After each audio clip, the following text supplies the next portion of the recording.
I'm barely gonna get like any heat time out of this because it's cold and there's cold wind blowing, so it'll be, yeah, but it'll be fine. I'm just not gonna get many swings in between heats. What is up, everybody? It's a little windy, so if y'all are moving back and forth, you know, it is what it is. Taco truck. Good morning. Y'all let me know if the service, like the reception sucks. All right. So I'm not gonna get much swings out of this because of the wind that's blowing and whatnot, but you'll see.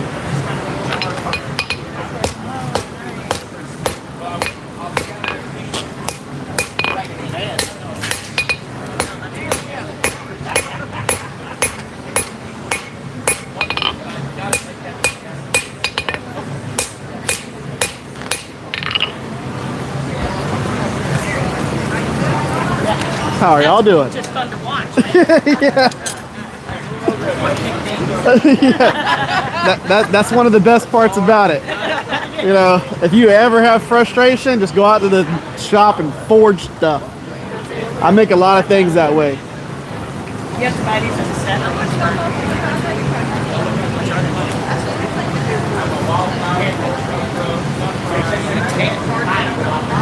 Yeah, we do. And they're acacia wood. They're made of the same material as the cutting boards. Yeah.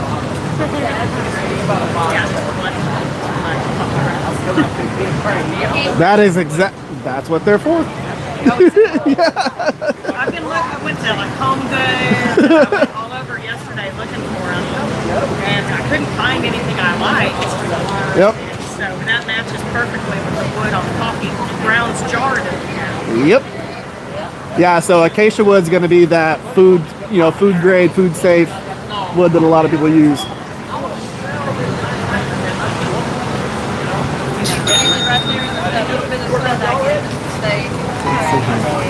Good morning, y'all. The service is perfect right now. I can see crystal clear. Awesome. Good morning, good morning, good morning.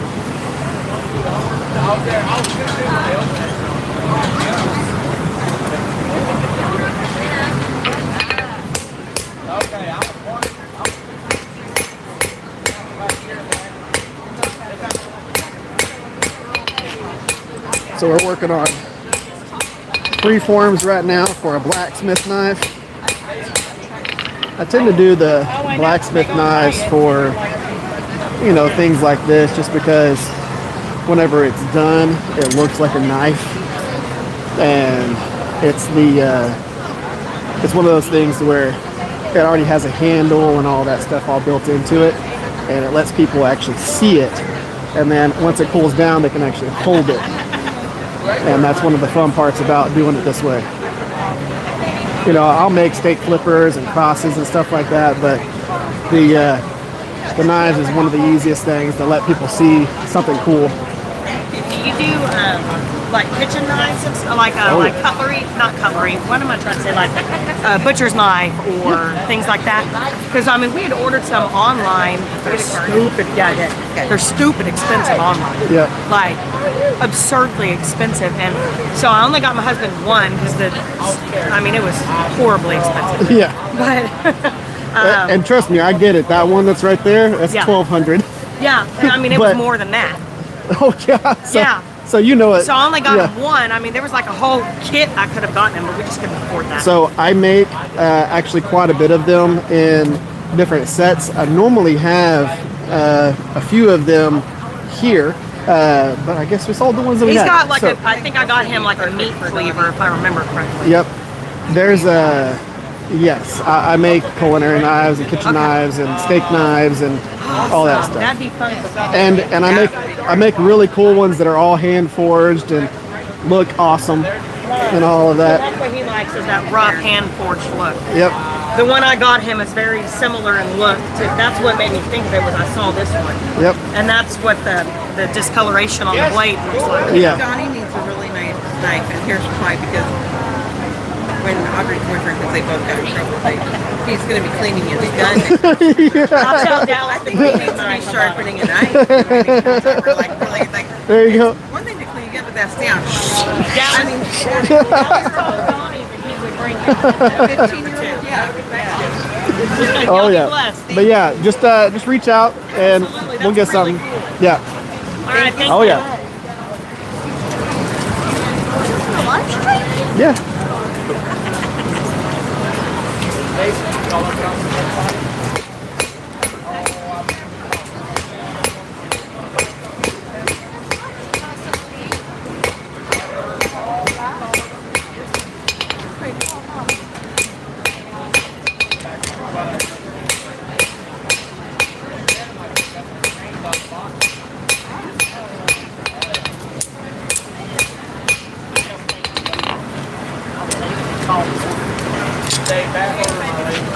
We're gonna flip it around, mark where the tang material is gonna be.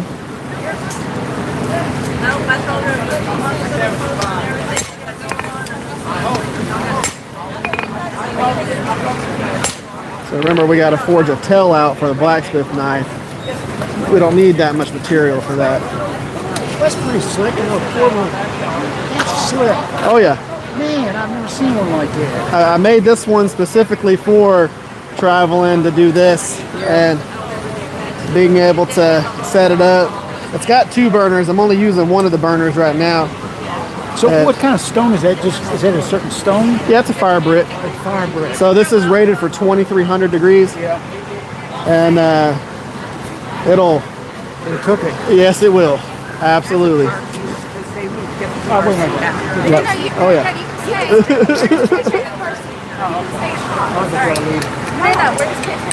Okay. But yeah, so if I'm using this one, it's super simple. Propane that you can get from the store. You don't have to do anything crazy.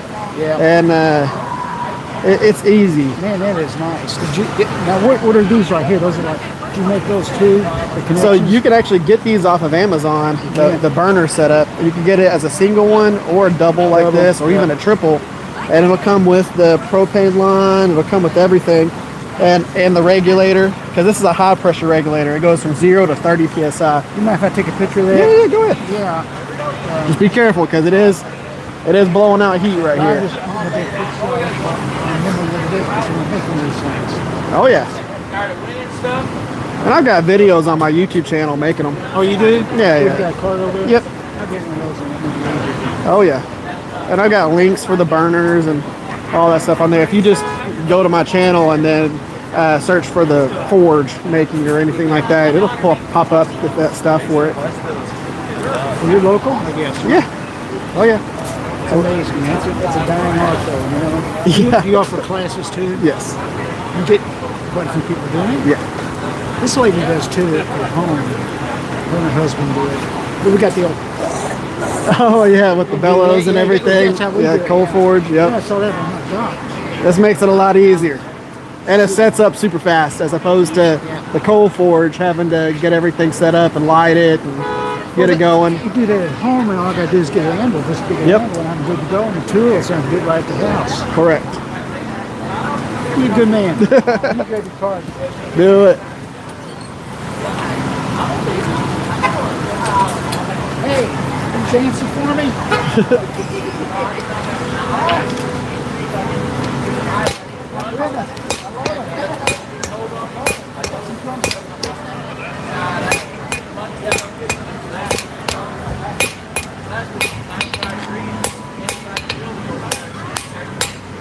So whenever we're doing the preform for a blacksmith knife, we're doing the same process as a regular forged knife. We're gonna notch this in, create a wedge here, and then we're gonna stretch that out into the tank. Toby, are you talking in the chat?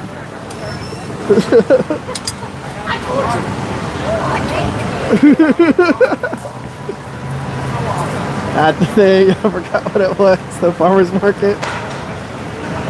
What's up, Neil? There's the finished stuff, so it already looks like it's gonna look like correct.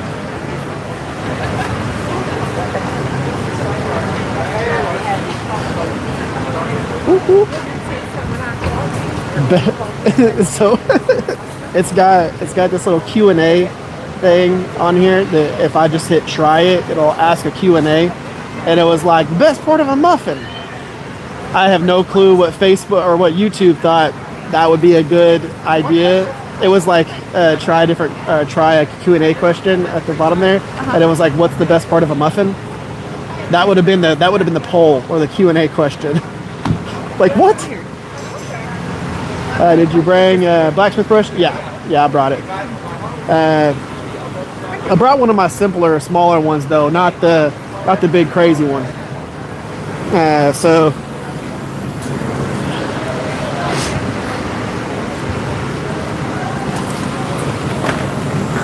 Like it's bigger than normal, but not ultra crazy. What you working on? We're gonna make a blacksmith knife. So basically, one of these.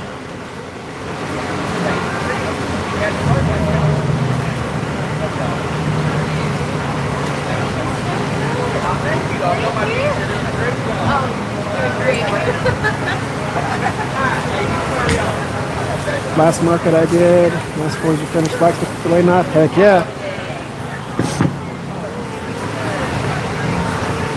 I said the brush is about average. It might even be above average.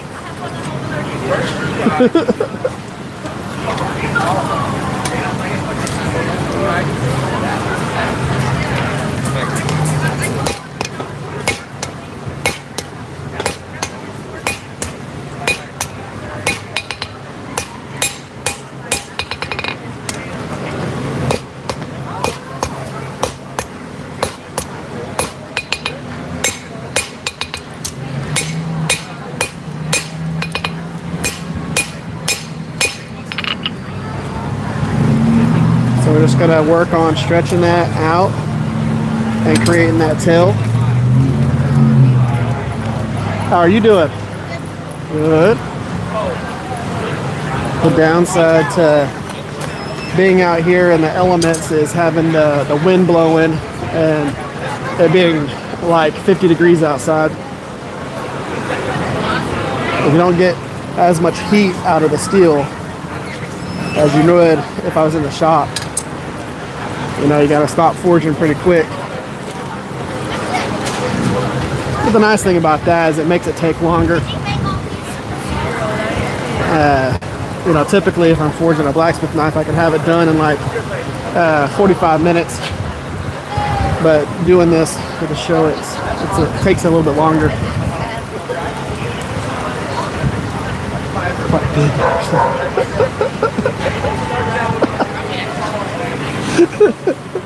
I love that y'all get that. I might have to go get a quesadilla from the taco truck at some point today. Yeah, I love quesadillas, if you don't know that about me. Quesadillas and ranch. Those are my two things. I like, no, quesadillas are supposed to be cheese and meat. They're not supposed to be all the other crap. That's not a quesadilla, that is just a cooked taco. Quesadillas are meat and cheese. Meat and cheese.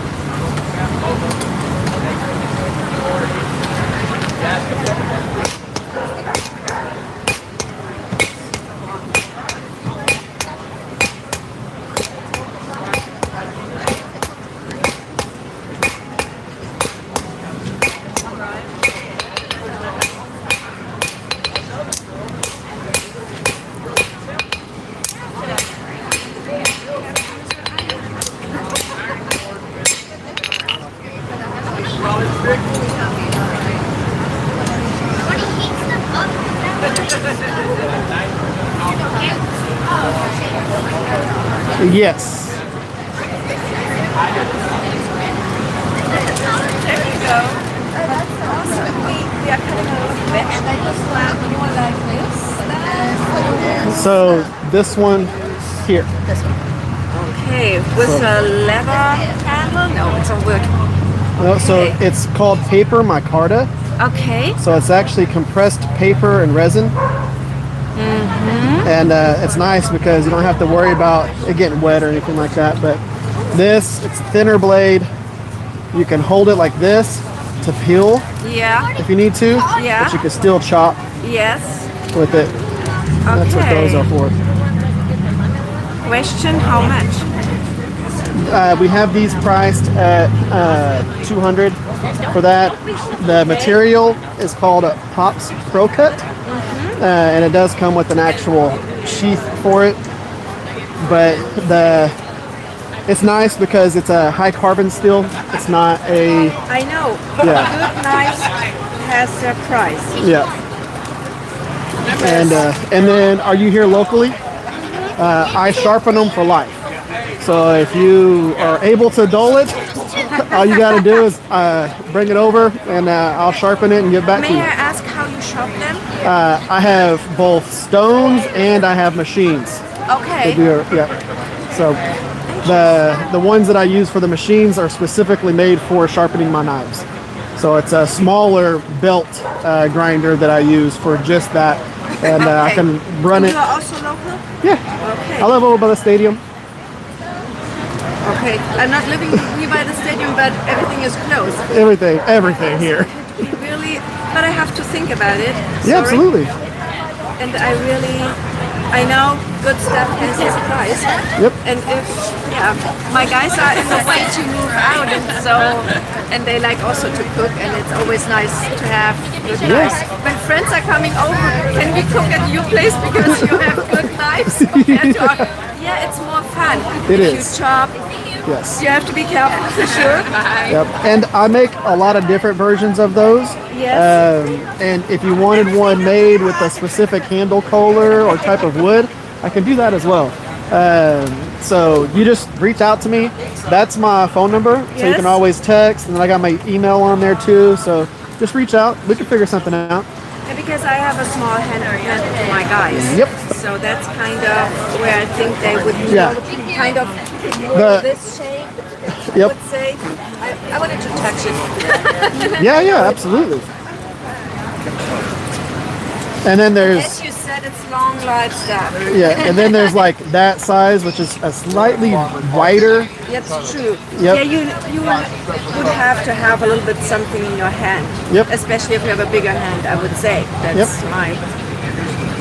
And then I make a few other knives. I wish that I would have brought the one that I typically have with me, because I have a version of one of my smaller kitchen knives that I actually carry on my hip typically. Ah, okay. Yeah, it's a really cool profile. But if you reach out, I can send you some pictures of a few things that I make. It's like this one right here. All right.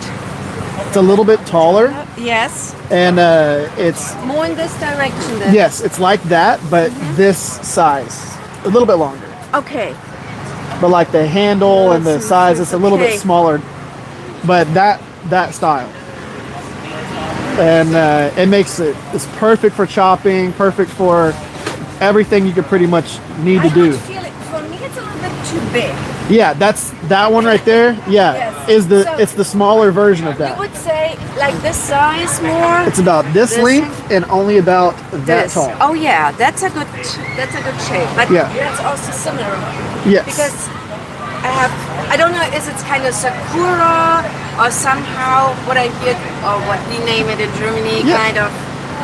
That's kind of cool. Yes. And what are you doing with this? I made those for letter openers. Yeah. Okay. So many nice Yeah. people who do And so then specific This things. is a steak knife version Yes. of that. Yeah. But I would give my guys kind of an all-round knife. Yep. That they can chop meat, veggies, whatever. I really wish that I would have brought the one that I'm talking about, because you would have been like, that's the it. one. Okay, but you know, everything is now it's placed. And Yes. it will move. Yep. Okay. Great.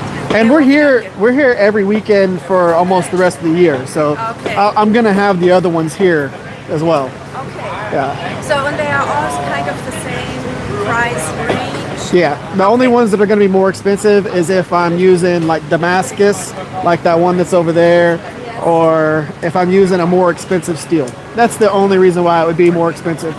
Or handle, but for the most part, the handle's not going to affect it that much, but the type of steel that I use, some of those steels are more expensive. Like this steel that's right here, only one producer in America actually carries it. So they charge more money for it, but it's my favorite type of steel. And it heat treats really well, and you get cool. This is a small thing, but the way I can harden it, the spine's a little bit softer, but the edge is harder, and it creates a nice pattern for that differential heat treat process, and I can get the edges even harder. So with that, those are 65 Rockwell on the edge. If you were to buy a knife from a Walmart, it'd be probably close to 55, maybe 53 to 55 Rockwell. The higher the number, the harder it is, the longer it's going to keep an edge. Yeah, it's a mixture of the metal. And it's 26C3. It's a Japanese chef steel, so it's what they use for Japanese chef knives. It's a high-end, high-carbon steel. Okay. And there's only one place that actually carries it in America right now, because they're the only ones that have the rights to it. Okay. It's a pain in the butt for knife makers, but there's the way it is for right now with steel. There's a couple of manufacturers that are going to be closing, which is going to make it even harder for us to get some steels. Okay. Yeah. So, and about reaching out into different countries, is that a possibility? Or Yes, but the thing is, the people who make those stills and who've been making those stills for the last 100 years, those are the ones that are closing. So it's their types of steel that they produce that are going to be. And why are they closing? What is the bad reason behind Tariffs. Okay. Is the easiest way, because some of those materials, they come from overseas, and then they're the foundries and stuff like that, the actual people who turn it into the bars of steel are here, but they got to get the materials from other places in order to then make the steel. Yeah, I understand. Yeah, especially for if they're importing from Japan for some of those steels that we use for chef knives, it's they're tariffed on everything that's being imported. So it's I'm not an American, so I'm not really watching what's going on. So no, it's not. I'm watching in the back because you have to be, I think, in a position to feel it, what's really going on. Yeah. And I was talking to a lady in a grocery, and I said, okay, do you get anything? What's going on? Is the quality better, or what about the production of food? And she was thinking, no, it was kind of a promise, but until now not happened. So it's only the prices went up. Yes. And well, the hard part is trying to. It takes time for everybody to open businesses and to actually start doing that, because we've relied on sources from outside of America for so long that all the local businesses that did that stuff closed. So now we have to make new businesses and do all that stuff and develop the equipment and the people and all of that to actually produce that stuff. And that takes time. I mean, those businesses were around for 50 years and they closed. And what did they do in between? Because it's kind of, I would say, 6 years. That's only my question, because I think if they want to, it could go quicker. Oh, 100%. But I think what they're doing is they're hoping and waiting that it'll change afterwards. So instead of just getting into motion and doing this stuff, they're hoping that it'll change in a few years.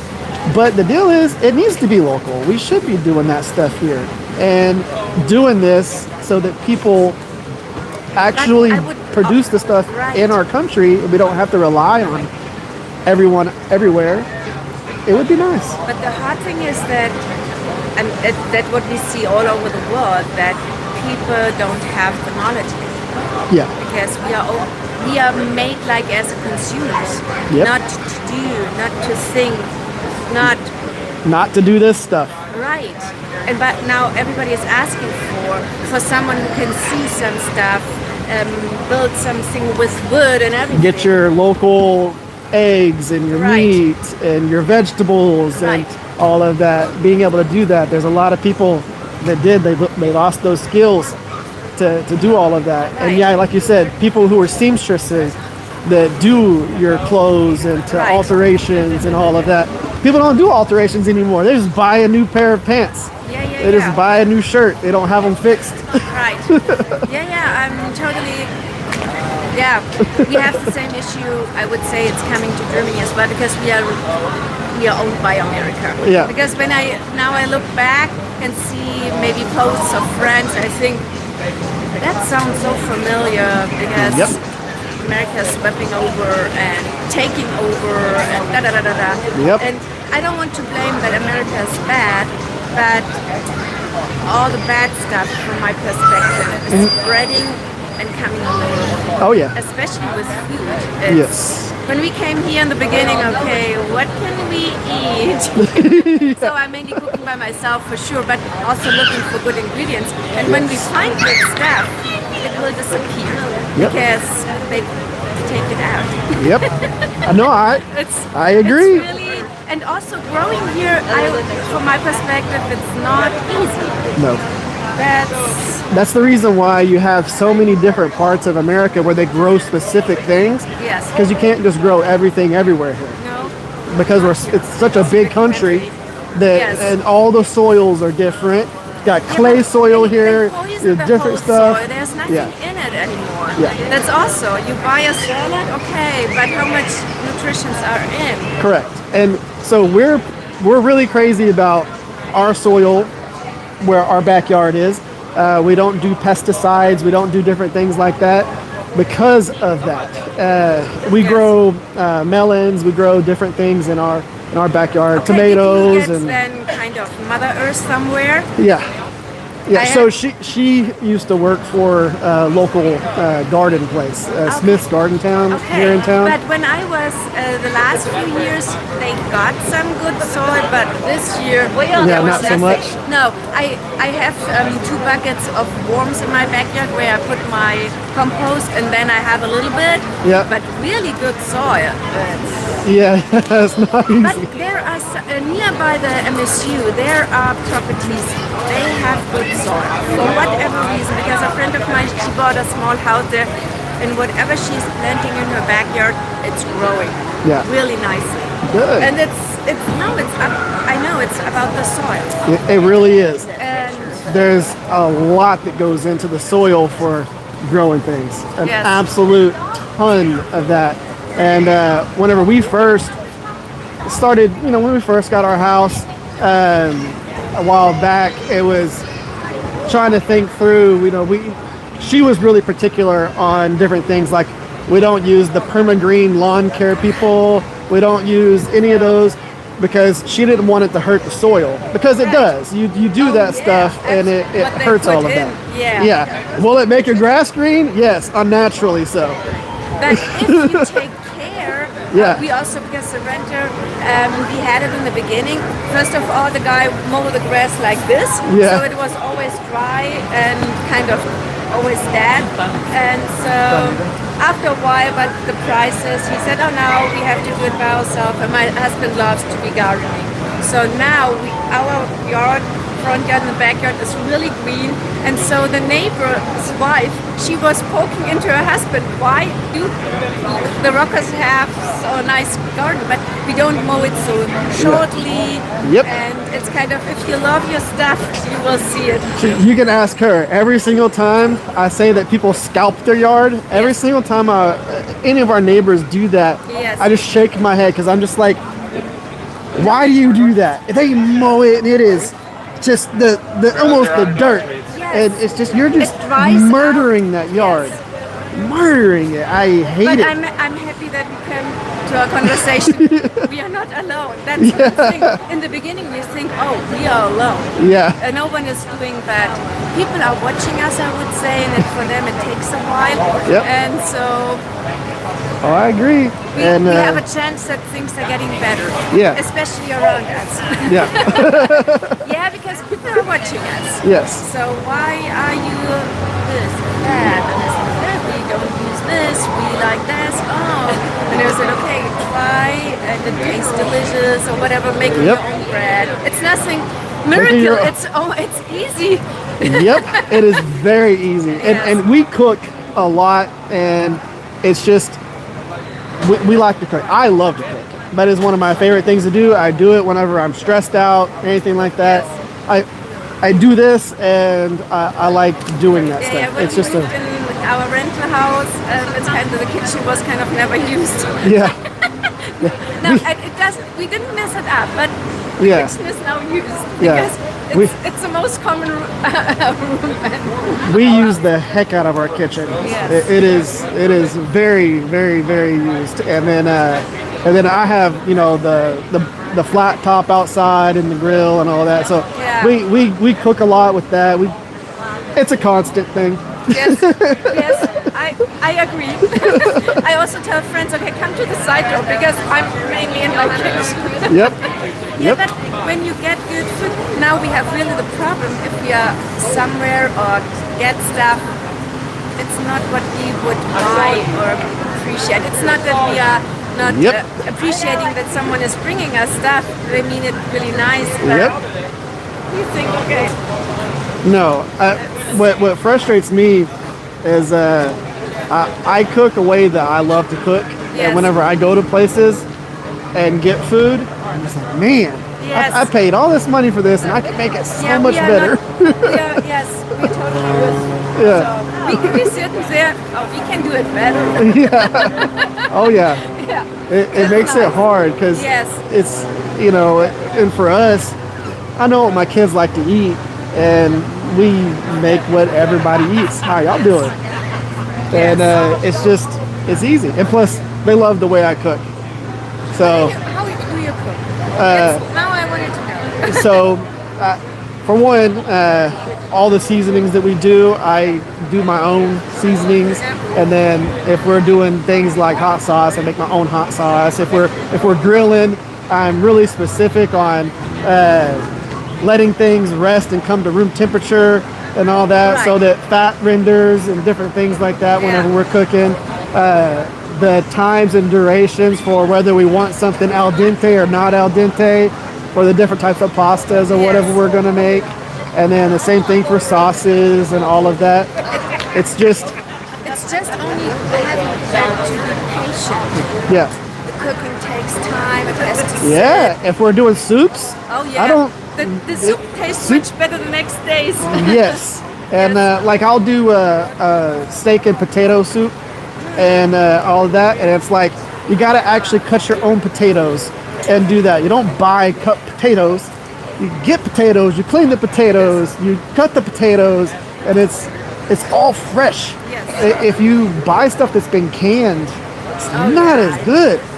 And and making your own, you do everything, and then you for me, if I'm going to put meat in something, I'll actually grill the meat and do all of that, and then I'll cut it up so it gets the sear with the seasonings and all that, and goes in. It's so much better. Oh yeah. You can develop flavors so much better, and I agree. that's a huge thing to me is flavor. Whenever I go somewhere and I buy something and it has nothing on it, or it's just instant stuff, it's not good. First of all, and the problem is you in a restaurant you don't get good seasonings. It's all crap. Yes, it is. When we go on vacation, I always have a pack of salt and pepper with me. Yep. Because I agree. I agree. Everybody underdoes it. Yesterday we had a kind of was an assignment night, and so the students give me pizza. So I have always my green Swiss that I can put it on the pizza that it tastes a little bit. And everybody's watching. Where did you get this pizza? And I said, okay, I did it by myself because everybody's watching. And so I think, no, I need that as well. What is your name? Eric. Eric, it was nice meeting you. It's nice meeting you too. Yeah. Have a wonderful weekend. Hey, you too. And an idea, doing fine dining with friends. Yeah. That's what we are doing. Yeah. Because to get good food.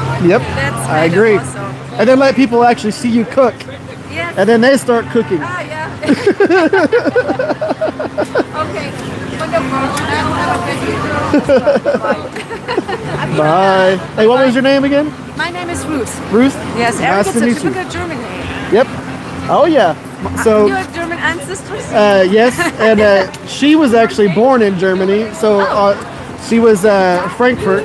And then some of my family comes from Germany as well.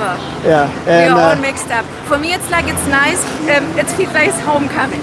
yeah. Oh yeah. Yeah. My stepdad, he's there. So at least 3 months out of the year, he's there and over in Germany, and he travels there often. He's about to retire, then he'll be there even more.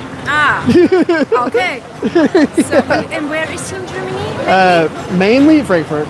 Awesome. Yeah. Okay. Yeah. And but I say that a little bit of everywhere. Yeah. But so he's got his cousins and everything that are over there. And then, yeah. Yeah, then it's kind of. What about the German language? Oh, he speaks German. I don't speak German. Okay. But he does German, Polish. Oh, okay. Yeah. It's always nice to talk different languages. Yeah. I'm German and English. And with English, sometimes my tongue has a knot. Oh yeah, no, I get it. Sometimes it's like we don't need to speak because people are understanding if Yes. they are on the same vibration, I would say. Oh yeah. Okay, Oh, yeah. wonderful weekend. Thank you so much for talking to you. It's nice talking to you. Bye-bye.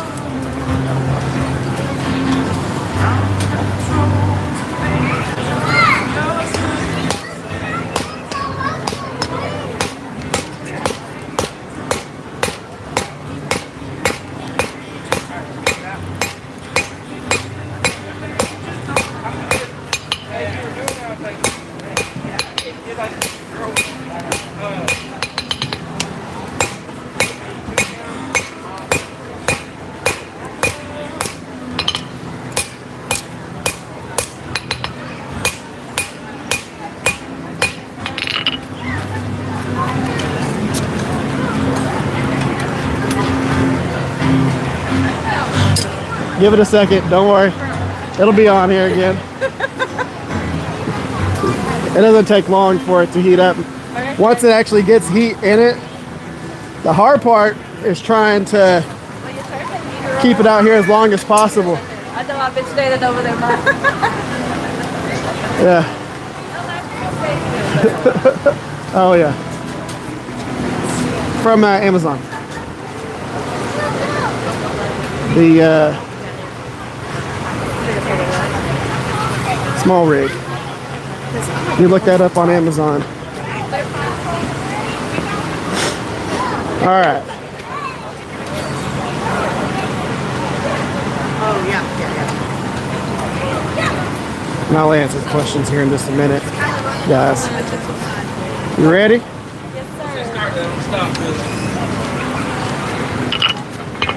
He started crawling.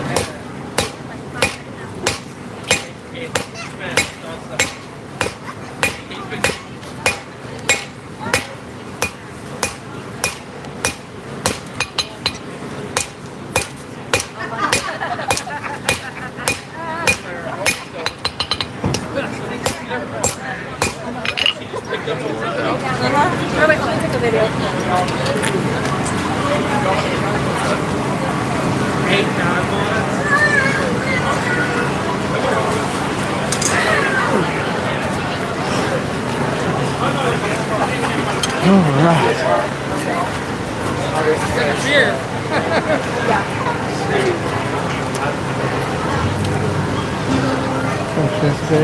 I always try to have something with every holiday. Farmer's market, that's funny. Anything you want to talk about, it's flat. He's like, hold on. Flat taco with cheese. Come on, wait. And it's fresh. Should you work for you better food, better tasting? Absolutely. What am I making? I'm making a blacksmithing knife. Or a blacksmith knife, not really blacksmithing knife.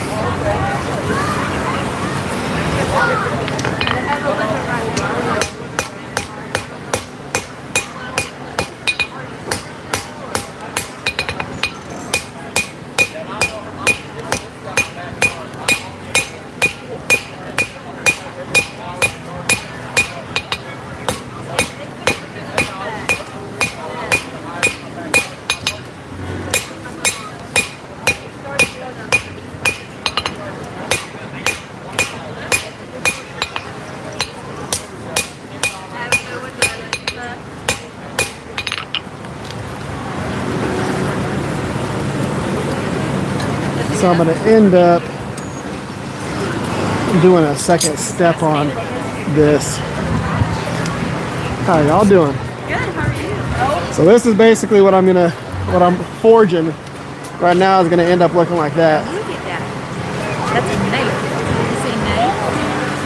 You gotta avoid those for now. Yes. You'll see no hammer.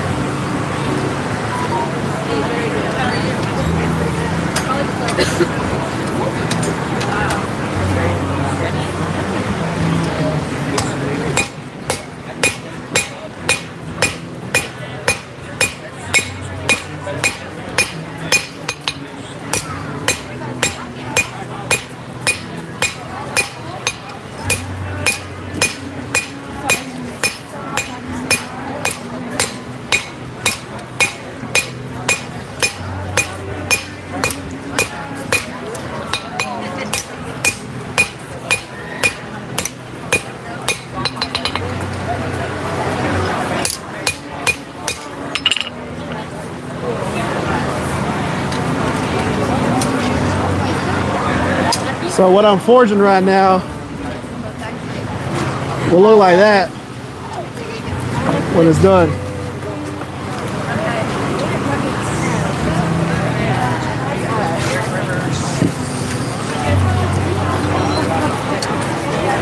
Called a blacksmith knife.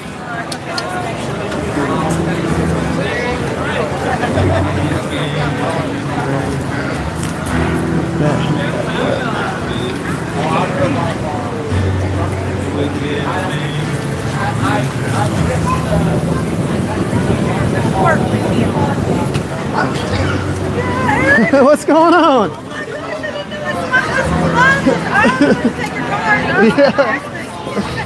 Yeah.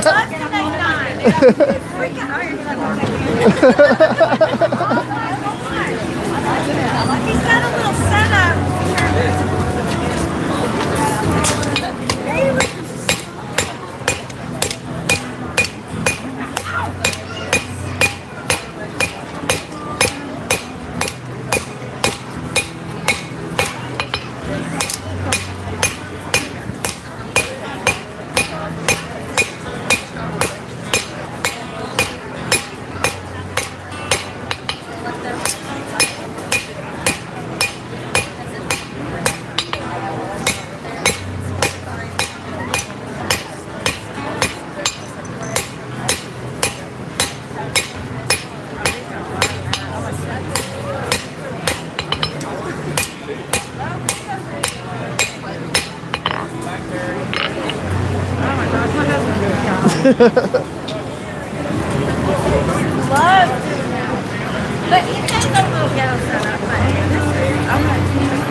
See, and this is just my travel setup. Okay.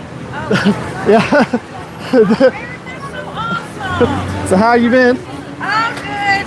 I'm glad you leave the car business too. Yep. I did too. I couldn't take that no more. No.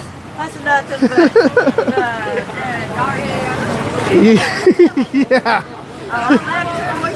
I left Addison RV the last time all of us was there. I told Harris off and all of us, y'all know I said, y'all know today. Yeah. Except not Miss Pat. Well, yeah. Oh my God, okay, I'm gonna hold it. Well, so Send us this video. if you remember, whenever we went from Foundation to Patterson, I set everything up for everybody. Did all of the transition stuff, did all of the license stuff, did all of everything for the new vendors to go back and forth. Yes. Did everything, and then they laid me off. Yeah, after I set up, I'm talking about electricity stuff, everything, switching everything. Electricity stuff? Well, I didn't know. I did the, I was the one that was trying to get all that changed over too. yeah, And then Chris wanted to change everything. yeah, Oh God. nightmare, Joke. nightmare. Joke. Yep. Oh no. Then when Mo comes in, he said, he's a joke. I said, But Yeah. I was cleaning already on the side, and I enjoyed it more because they're like, I'd rather clean it. Yeah. Make my own. Yes. No, it is a nightmare. I am so happy that I'm no longer there. Oh, you promise not to. He would have nothing to do with anything. Yep. Total lie. Total lie. Sneaking on property and stuff. Uh-huh. Trust me. I know. You know you saw it. That's your dad over. He got you out here. I've seen you on Facebook. Yeah, that's fine too. Oh my gosh, you all take care. That's so awesome. I'm gonna buy something. I'm excited, Eric. I'm gonna buy something for you for my husband for Christmas. Oh yeah. You just reach out. Let me know. Heck yeah, I will. I'm so happy for you. Keep on going, man.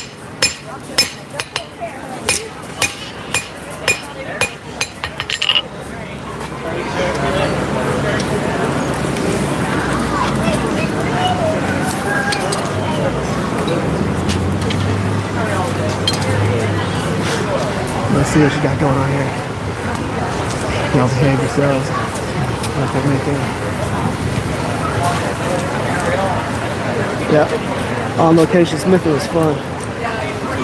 The easiest to make via blacksmithing common beginner project. Yep. Normal line of blacksmithing. Exactly what Duck said on that.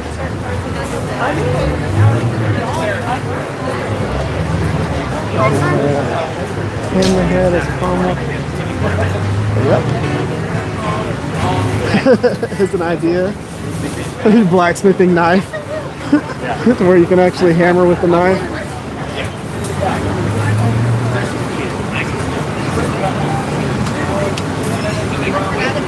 So what I got to do now, Bubba, watch out. So what I got to do now is I'm going to create a second transition step. This little piece right here. So I've got to forge that in. That gives us that little bit of a gap right there.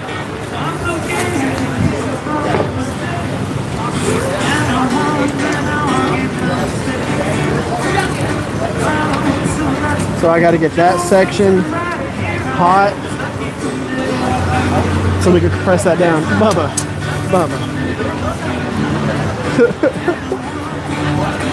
Toby has decided he is going to be a part of this thing. Just remember, don't get too close to the forge.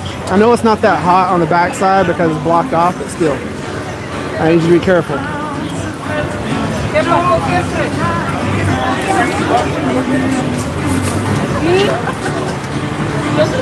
What was it?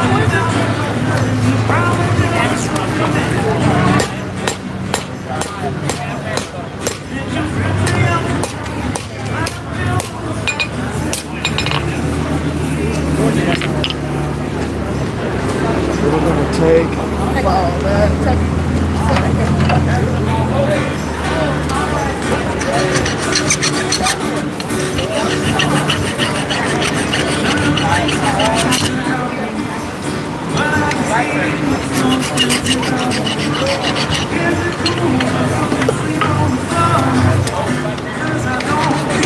Went a little too aggressive, too fast, and started shearing the material, which is fine, but I want it to be cleaner than that.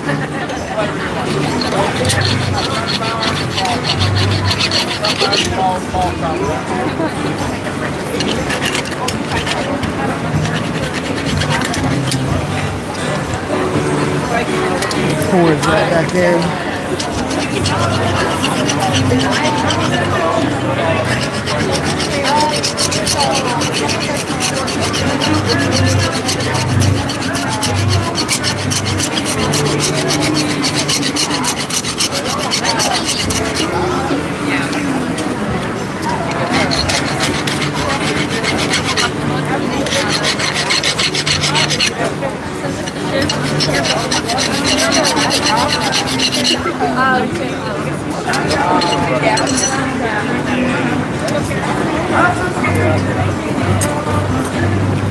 So, how are y'all doing?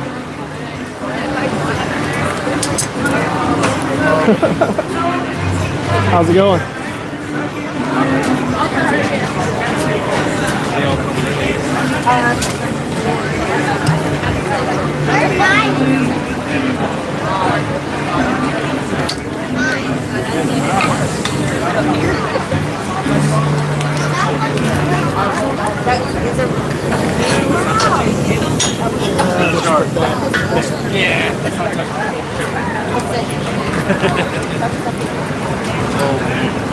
Yeah, took a fingerprint off.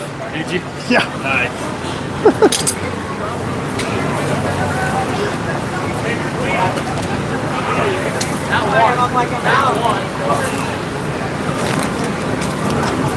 I'm gonna forge this little section down here in just a second. We'll switch tones.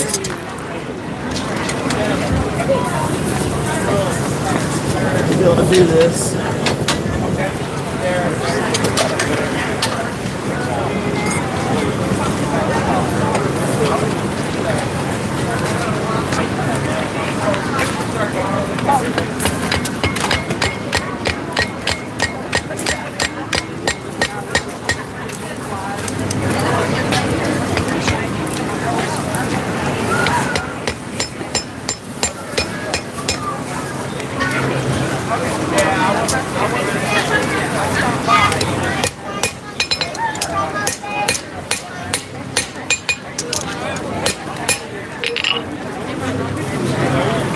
Pick that back up again.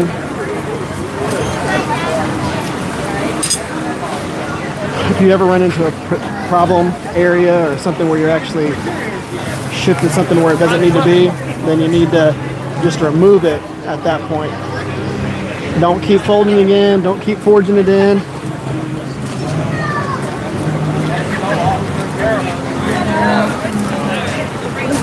Whew.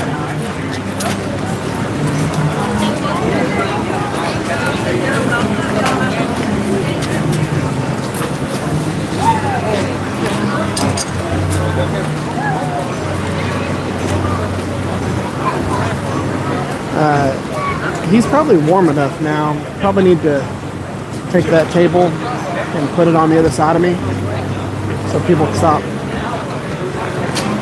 walking right there.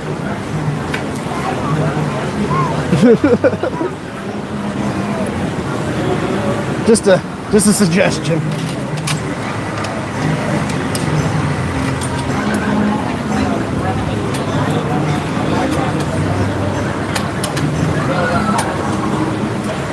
I keep having people walk like right next to me while I'm doing this.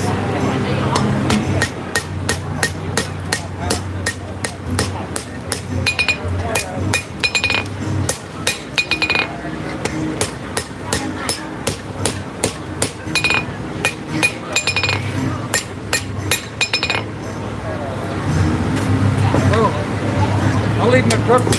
Okay. Take yours. You're gonna take mine? Let's full of gas. You would be happy. Oh, I'd be happy. Yeah, you would. Oh, Oh no, sure you got it. You're right.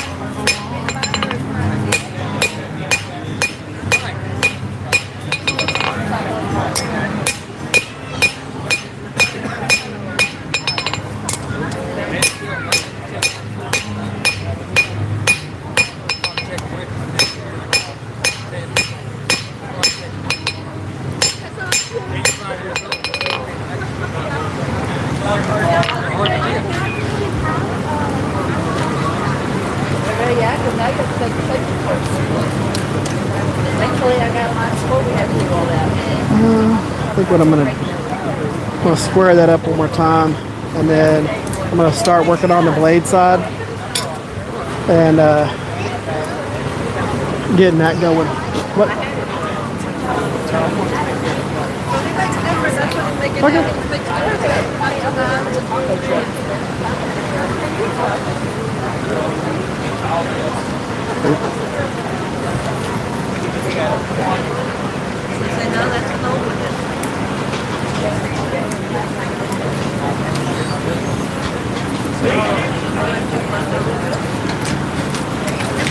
So when it comes to the tail of this, the rat tail of a blacksmith knife, you got to make sure that you're going through and keeping everything square.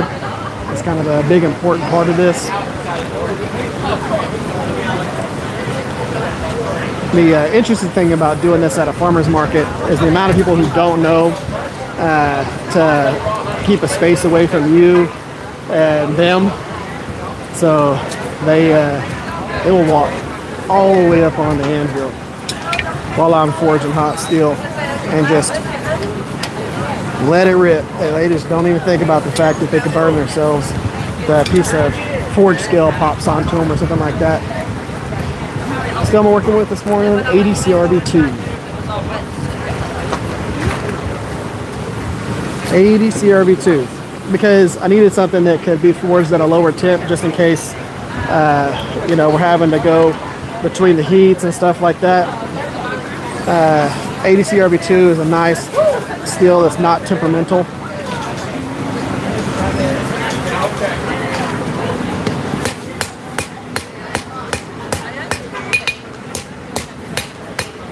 Just make sure everything's square.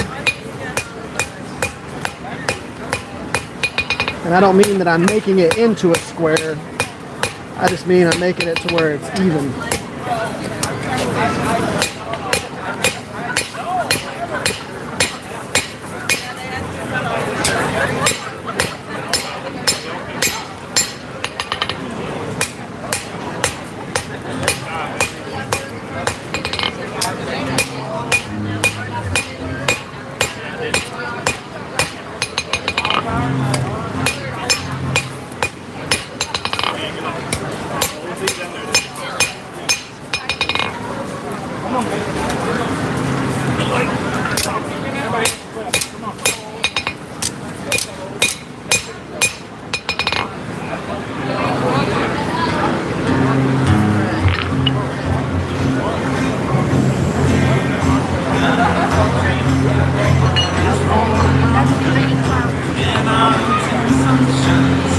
We got live music going on right now. Got the live music trying to get me demonetized.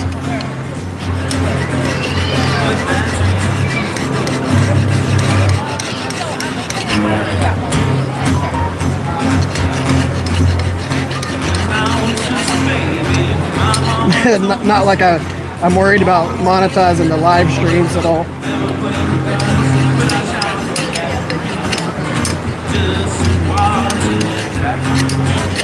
As a YouTuber, we really get paid almost nothing for the live streams. I'm gonna heat that up and shear that little section that I don't like off and then redo that step down. I went a little too aggressive too fast on creating that step down, and instead of compressing the material down, I rolled it over. So where you want to do this step down right here for this little piece to go up into and lock into place right there, instead of creating that step down, I took the material that was right here and just pretty much folded it over and sheared it off the edge, as opposed to compressing and moving it in and shifting. So I'm just gonna shear it off the rest of the way.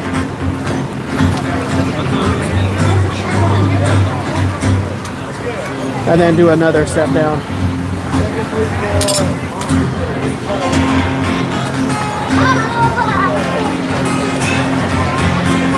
Whew. Everybody else is cool and wearing jackets and all that, and I'm over here sweating.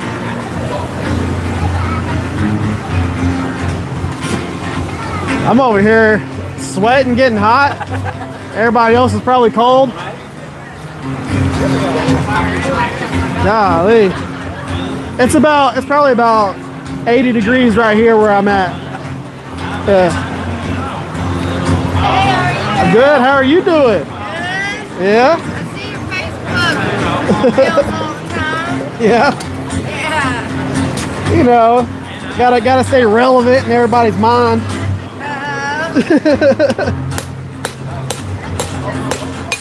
Right now I'm just making a little old knife.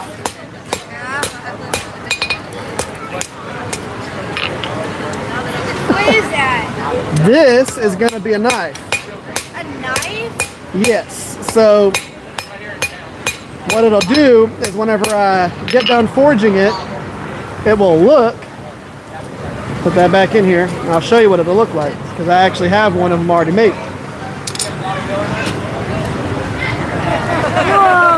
That looks cool. So it'll look like that whenever I'm done forging it.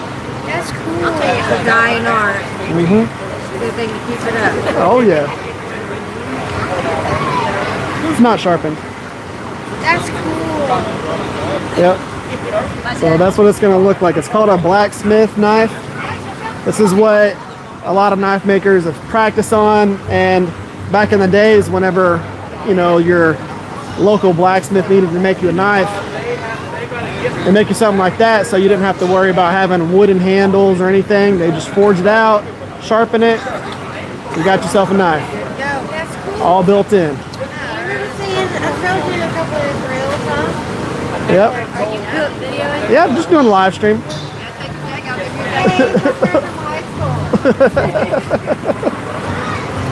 Oh yeah.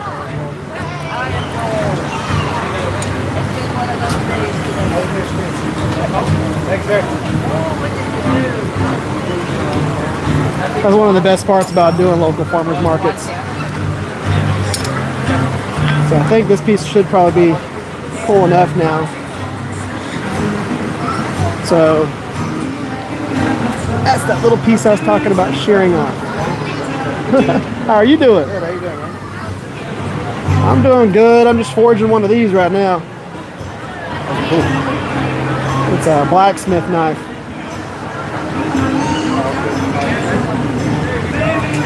This is what it looks like whenever you're done. You know, back before they put handle material on everything, you know, your local blacksmith can make you one of these and you had yourself a knife, real simply. They made those, and then things like these are called steak flippers or meat flippers. Yeah, So instead of a tong, you just flip. it, yeah. Yep. Tongs, they scrape the seasoning off of your meat whenever you go to flip it. You don't get any of that with that. All the seasoning stays on the actual steak or chicken or whatever. How much do these go for? 80. And they come with the sheath and everything with the pouch. You like the cheese? Yep. And it's cool because this is actually to wear on your neck. Oh, yeah. So you just wear it. Yeah. It sits right there, yeah. But yeah, I do those, and then kind of the same thing in these realms. Nice. The bigger knives, they go for right at about 200. And then I make, About 200? yeah, and I make a little bit of everything. And they all come with sheaths and everything like that, so you can actually carry them or keep them with you. I think I might actually have you on Facebook. Yep. Probably. Right here. Cool, man. Thank you. Oh yeah, absolutely. Yeah, whenever you go to farmers markets, you try your hardest not to keep your price point super high, you know. So the knives you bring with you to a farmer's market need to stay at a decent price. Okay, we're gonna redo that step down. But we're gonna go a little bit slower as we do it. So we're compressing the steel, not shearing it off.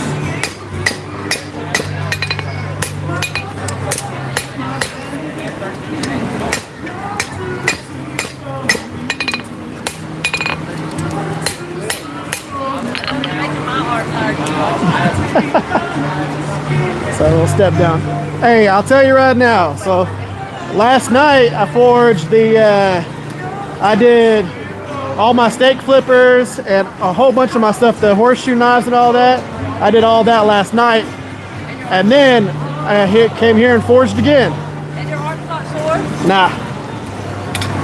So whenever I do some of the stuff that I do, I'll forge for 10 hours. And we'll make, 4 to 5 knives every 45 minutes for the whole 10 hours. Yeah. And that's not even one of my big hammers. It's a big hammer, but it's not one of my big ones. But it's funny, whenever I get done forging for a long period of time, this arm will be like 1.5 inches, 2 inches larger in diameter than this arm. That's what I was just telling him. It's a good workout. So it's not as good. About to say, stand right here. Watch this. Just come about right here. She's helping somebody who's very clumsy. Yeah. Scraping out of my hood. Yeah, if you stand where Eric Oh, yeah. it's nice and warm. Yeah, it's probably about 80 degrees right here.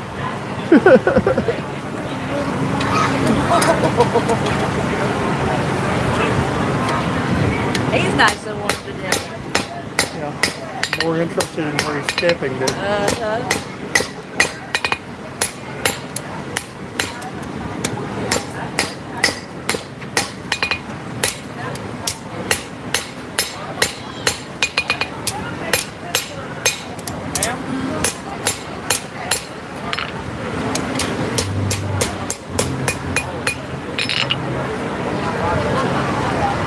And there's our step down. Nice and clean this time, as opposed to shearing that off. Chunk of that, yeah, absolutely. So now I'm gonna take my file and I'm just gonna clean up that little transition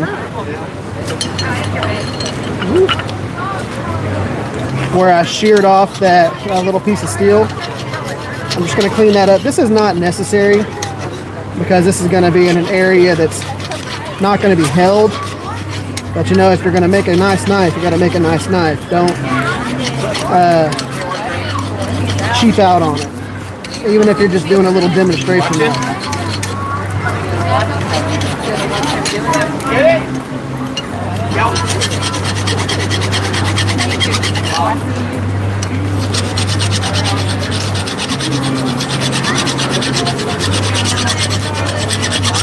Say, what are you doing? I am making a knife. I say, what kind? You want to know what's really cool is I can show you exactly what kind. So I have one of them already made. It's not sharp, so you can actually hold it. Oh, This you see that? is what I'm working on right now.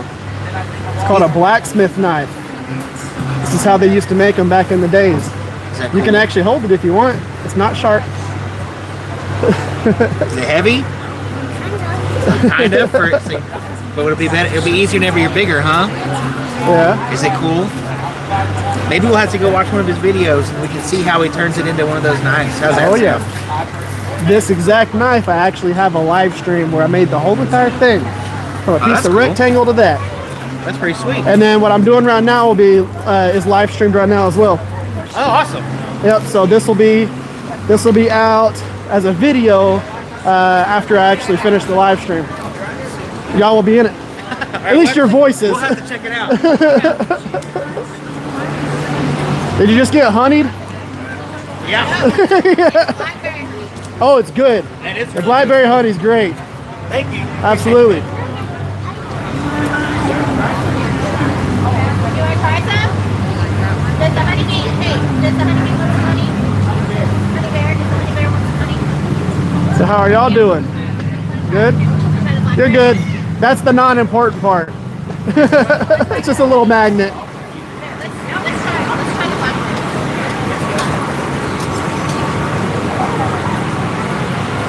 Yeah. Okay, now that we have that set down, set up nice and well, just bring this tail out.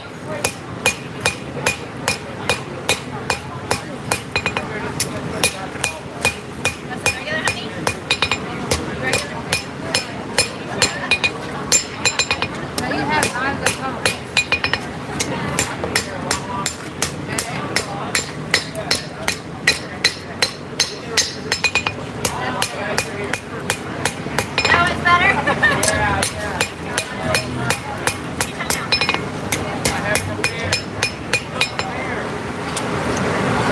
So what I'm making right now is one of these.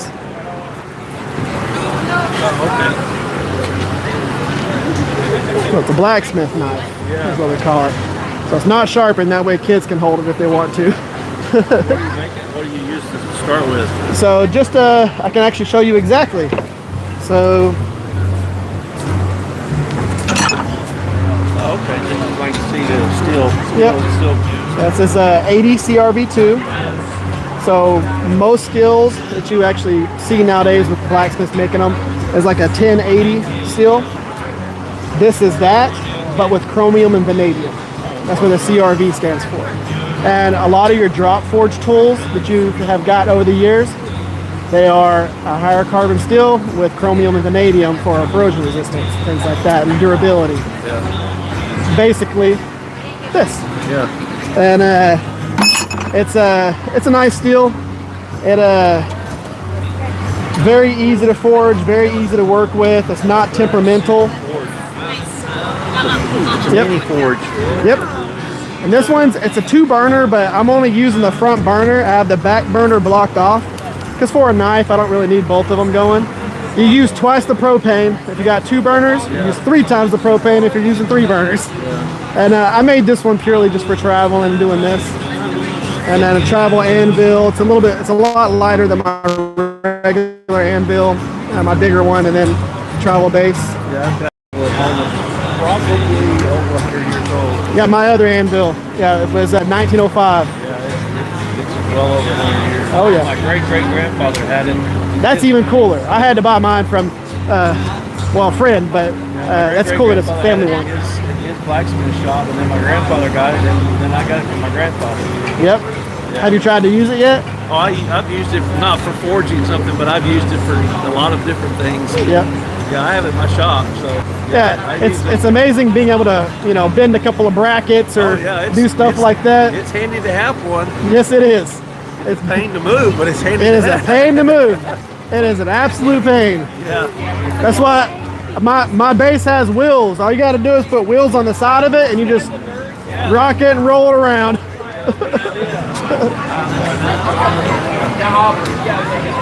So now we're heating up that blade side. And what we're going to do is we're going to forge in a distal taper into the blade.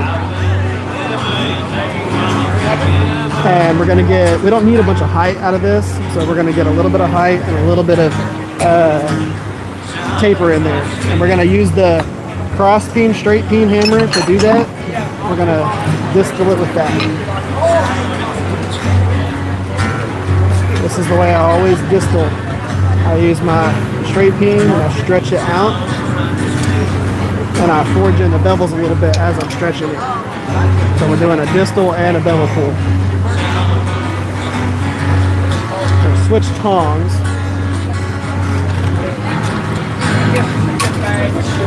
Huh? Yeah, the horseshoes. 80. Yep. They're cool because I have them set up to where if you wanted to do a lanyard on them, like one of the little, like how I do that paracord lanyard, I actually have the back ones drilled open more, so you can actually run a little lanyard on there. And because they're a 3-finger knife, but the way I have it set up, this is rounded on the back, so when you have your first 3 fingers, your back one just goes right behind it. Yeah. Same thing if you're going to hold it like this, and then just do a little lanyard on there, and it'll actually come out a little bit further. Especially if you do the snake knots like that is, it'll be the same thickness as the blade back here, and it just gives you a little bit more of a perch. Yeah, I'm looking. I'll see you. I got a nice sturdy knife because I got to use mine at work a lot. Yeah, so for the smaller, yes, Pull that out. these right here with I'll put it in place. the other ones. So I'll show you.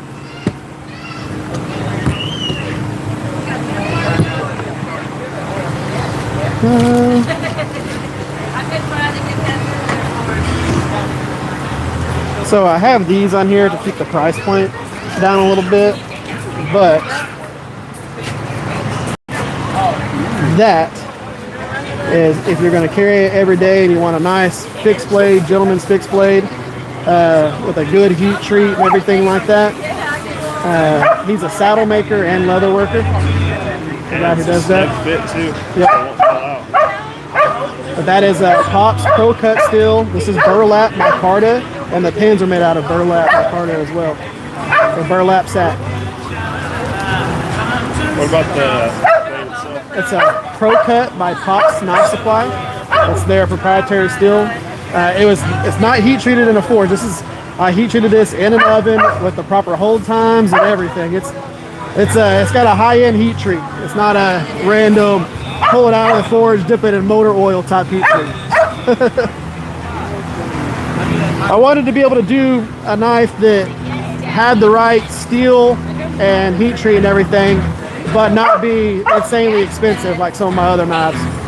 That was the point behind that.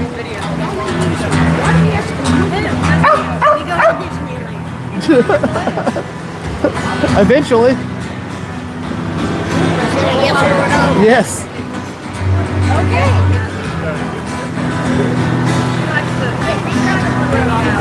Yeah, that one I like because you can wear it on your hip, and it's just a comfortable, nothing too big, but you can still have it. I gotta work out ribs. Yep. I gotta use saddle. Oh yeah. Over and over and over and over again. I know. I keep a pocket knife with me as well as my other ones too.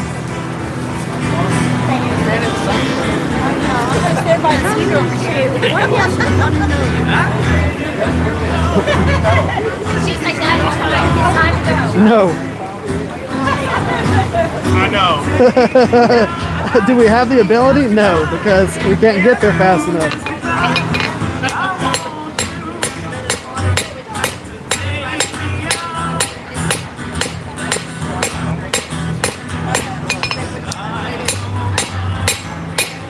120.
Keep the whole.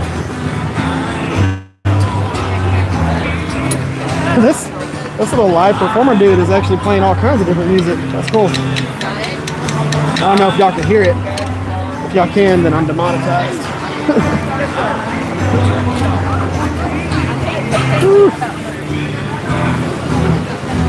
Can I grab one of those sody pops that you got in there? Oh, really?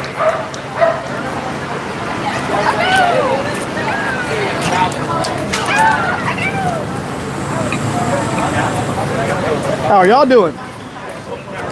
I'm doing good. I'm out here foraging, so I'm having a lot of fun. Yep. You know, hanging out. You didn't recognize me with all my hammer swinginess? How are you doing? I'm good. How are you? Awesome. Just living the good life? Yep. Absolutely. Well, that's good. Yep. Doing all this stuff. You're not selling cars, No. right? No.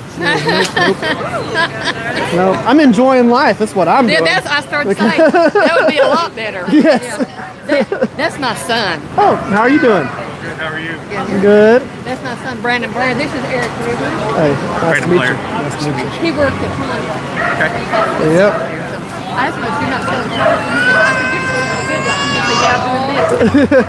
So I'm gonna look and see what you got. Yeah, getting to enjoy what I do versus Yeah. stressing Your about kids it are all the getting kind time. of big, aren't they? Yeah, I've got one. Hey, Toby, He's hiding in there. Yeah. See, hi. that's my little mini me. He's Yeah. so he just turned 9. And then my youngest, she'll be turning 7 next month. And then, of course, Xander. Xander. He'll be running on 16 here soon. He's bigger than me. But Yeah, he makes me look small. Yep. isn't it amazing? Oh yeah. Let me see what you got. Hi there, how are you doing? I'm Bondale. I used to work with your dad at the party. Yeah. She says her name's Von Dale, but her name is Von Dale. Miss Von Dale.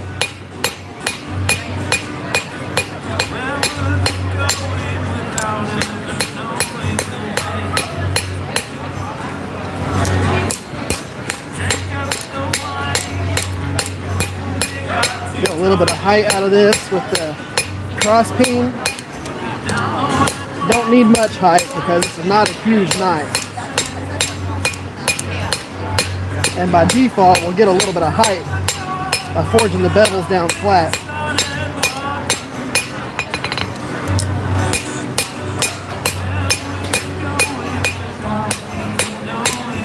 So if you don't know this about ADCRB2, you can actually completely cold forge ADCRB2 if you've had enough time to do it.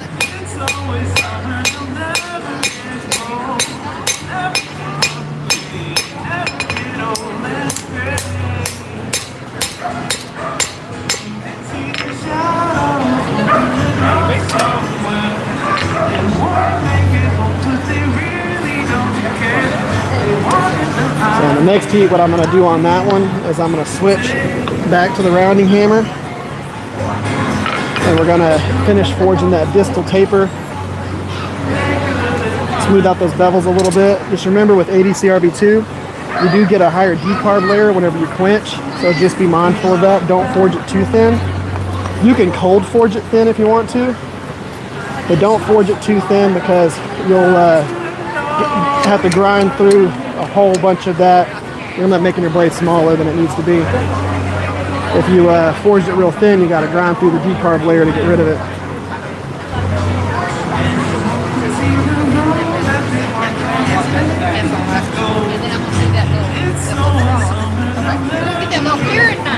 Did you make these too? Yes, it's like a, you're gonna coffee, stuff like that. So you have a lot of people that want there's these people that make these like mushroom coffee kits and different things like that. People buy them just for the spoons. Yeah. So I was like, what if I just sold the spoons? Because people get the stuff so they can have the spoon and then they cancel their subscription. And I was like, or you could just buy the spoon and not pay for the subscription initially. Well, that looks like that's just looks like to me that's just a good thing to get money with. Oh, absolutely. And it's acacia wood, so it's made out of the same material as cutting boards. Stuff like that. It's food grade. There's a little fact. Huh? There's a little fact about mice. What's that? Dogs are mice. Like dogs are mice. So, little fact. People have scientists have found out that mice.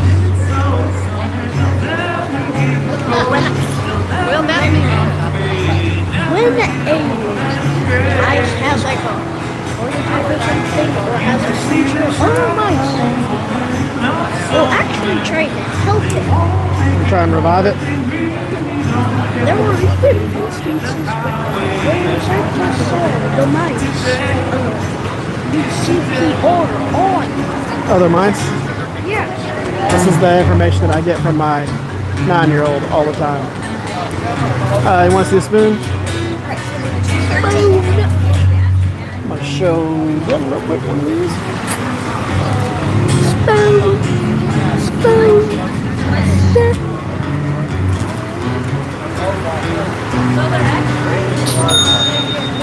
This is a spoon.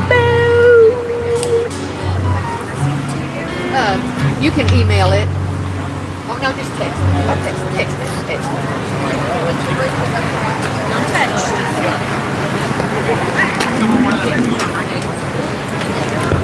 Toby, watch out just a little bit, okay?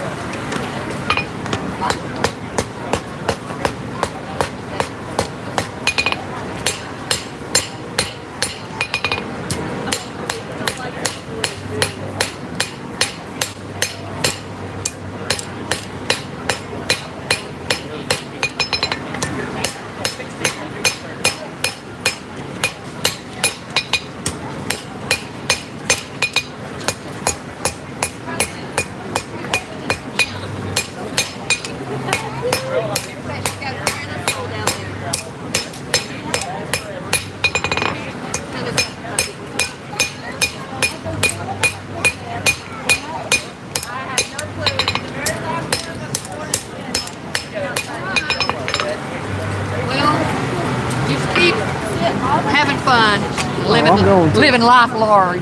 Good to see you. Good to see you. All right, I got a little paring knife for Christmas, and I bought a little cross and one of those little spoons. Awesome. Hey, and who's the paring knife for? His wife. Okay, if you ever need a sharpen or anything like that, I sharpen them for life. Okay. So it's going to take a lot of work to make them not sharp. Right. But if for some reason you're able to do that, I will sharpen it. Perfect. Appreciate it. Yeah, absolutely. I've got a card Yep. to put in there, and I'll put it with it that way. And Brandon will remember that. Yeah. I got you. Thanks, sir. Absolutely. Bye, Vondale.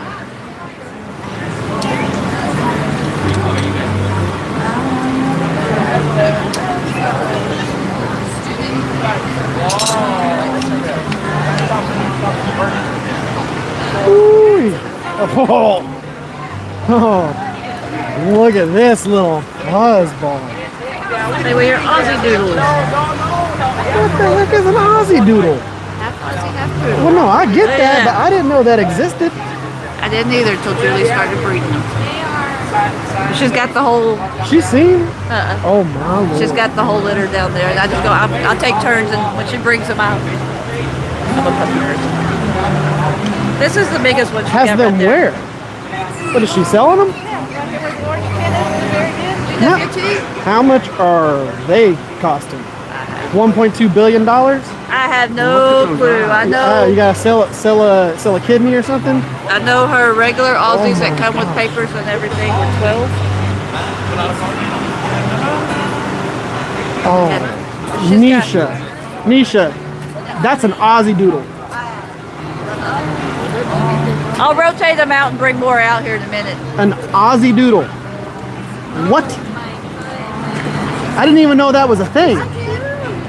Oh my But God. look at the nose we've even got. Oh, you are the cutest thing in the world. Holy cow. My goodness. I'm gonna have to show y'all this dog here in a second.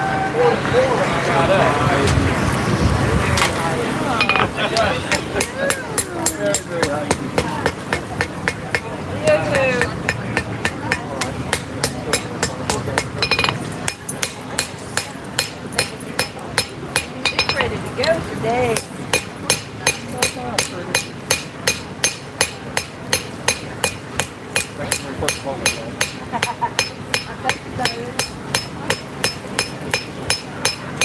I don't know what you do for Thanksgiving nowadays.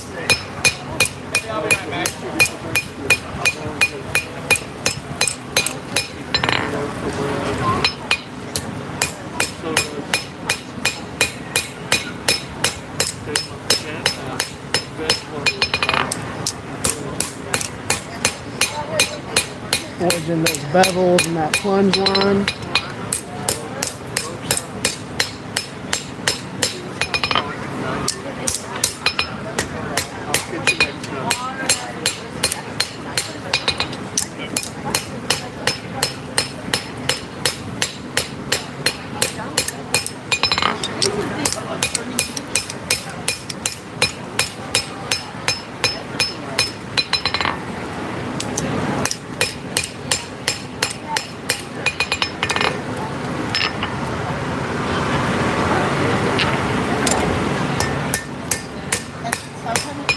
How you doing? So what I'm forging is a version of this. Oh yeah. Yeah, that's cool. We Mountain Man Rendezvous, and Yep. so there's in Oh, Wyoming yeah. we've done that. And we're friends with a guy that these are just The neat. blacksmith. Oh, yeah. There's so many. That's fun. I love doing it. Just showing people the craft, you know. Yeah, that's amazing. Thank you.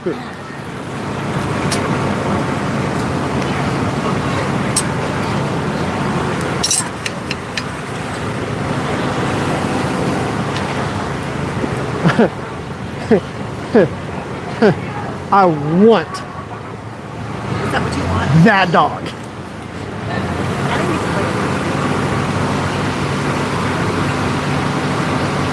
They're selling them down there. There's a whole litter of them. Like, hey, do you take payment plans, or how about this? You can have a sword. Just give me that dog.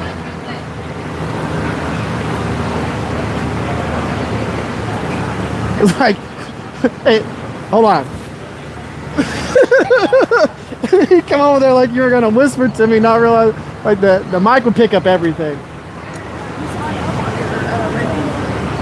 Yeah, cross and a spoon. Heck yeah. Huh? Yeah. Told you.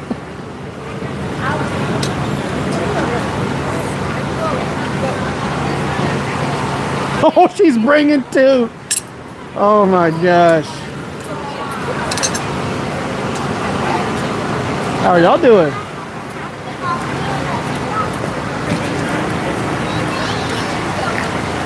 Oh my gosh, she's bringing two of the puppies over. Ugh. What did you do at the farmer's market? I sold all my stuff so that I could buy a puppy. What did you say? Yeah, the spoons, those were like one of those things where I didn't know. I had a feeling that we'd be able to sell them well at the farmer's markets. Again, you have people that buy those coffee kits and all that stuff just for the spoons. And that's one of the comments that we get actually really often when people are looking at the spoons is they're going to buy it for coffee, or the only other spoon that they have that's like that came with a coffee kit. And I was like, oh man, I bet we could sell those at those farmers markets. And we sold several today, and we sell them at each one since I decided to start bringing them. And whether you make them or have somebody make them, the point is having the right wood. You can have them made out of all kinds of stuff. These are made from acacia wood, which is the same wood that my cutting boards are made out of. Ooh, oh my Lord. Come here. Look at you. Y'all, all you can see is her eyes. Oh, but look at those eyes. That's the dog's favorite corner around here. This is an Aussie and a poodle mix. And oh, you are a little fur ball. These are little Aussies. Yeah. Yeah.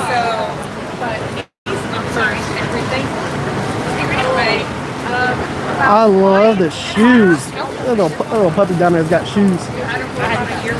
I mean, that dog? That little dog. Oh my gosh. Misha. Don't y'all give me a if I come with another pet, he's gonna be like Like an emotional support animal right here. Holy cow. But that black one over there. Oh my gosh. So the lady at the end, her puppy, she's got a whole litter of The amount of fur on this little one. Oh yeah, we know. This one shed like almost a husky. I bet. Oh my gosh. He is gorgeous.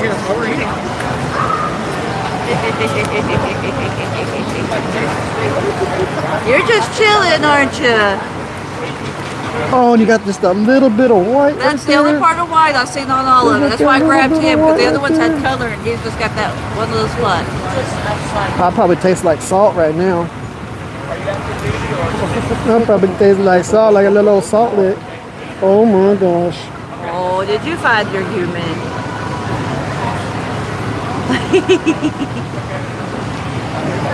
You are absolutely beautiful. You're beautiful. You're beautiful.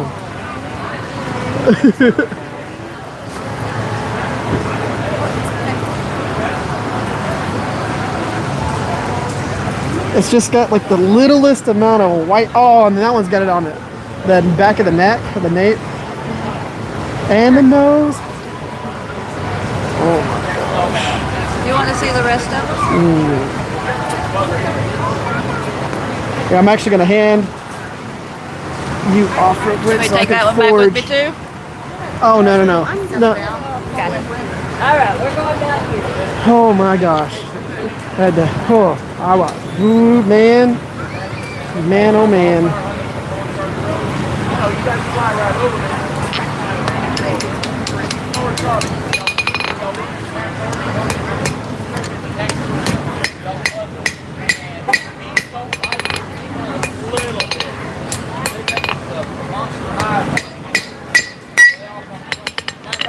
So one of the things that I do whenever I'm forging in these handles is I'll widen I'll widen the section going into the handle. That way you get like a good comfortable width on the grip.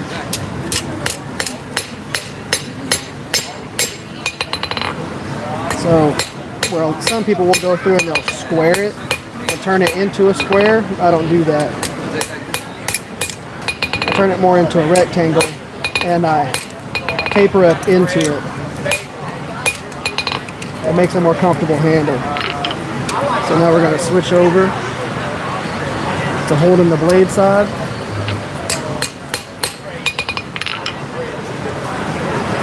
Right now our blade is pretty much perfect profile and centered.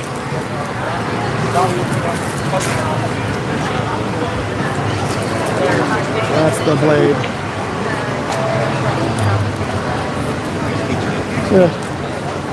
So this, again, That's awesome. that's what we're going for.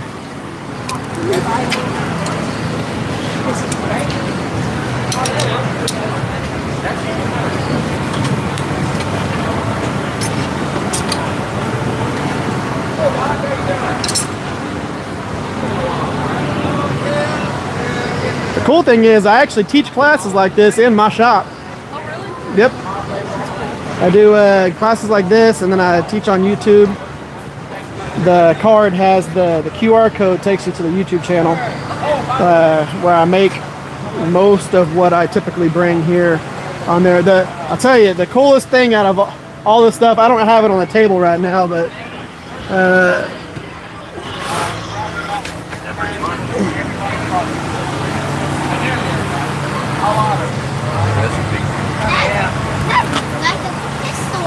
That's pretty cool. that right there is gnarly. Yeah. There's some punching and crushing, and then that, and then the sheath. You made the sheet too? I have one of my friends is a saddle maker, Yeah, nice. and he made that for it. That's pretty cool. I do some of the bigger, crazier stuff here and there. They're fun. And then of course, a lot of the smaller ones and things that you would carry. These are pretty fun. Horseshoe knives. Mm-hmm. Those are actually neck pouches. So you wear it and it just boop, goes right on there. And then teaching people how to do the smithing side of it. You know, doing things like hardly anybody, people look at these, they don't know what they are, but they're steak flippers or meat flippers. So you don't use tongs. When you use tongs, it scrapes the seasoning off the meat. Okay. Whenever you go to scoop and twist, this, you just hook in and you just flip your meat, all the seasoning stays on the meat and you're not squeezing juices out of it. You know, these have existed since the covered wagons, chuck wagons and things like that. back in the 1800s. And blacksmiths make them nowadays because, you know, going back to traditional tools is kind of a big thing. And actually having people make the things you use versus buying them from Walmart and stuff like that. You know, having a real forged bottle opener, which I know a lot of bottles nowadays aren't open, but I'll tell you, those like the Mexican sodas and stuff like that, so much better than regular sodas because they come with real sugar versus fake sugar. Do you have a question? Thank you. What's up? I like these. Oh yeah, so these are necklaces. So that's a pendant right there. That stands for divine strength. And then that's a Christmas tree. And we still have a cross too. It's just holding down on. Yeah, yeah, and then the cross pendant that's holding that little thing down. How much are these? 20. Yeah. This one. Cool. And then, well, yeah. Let me do card, cash, whatever's easy for you.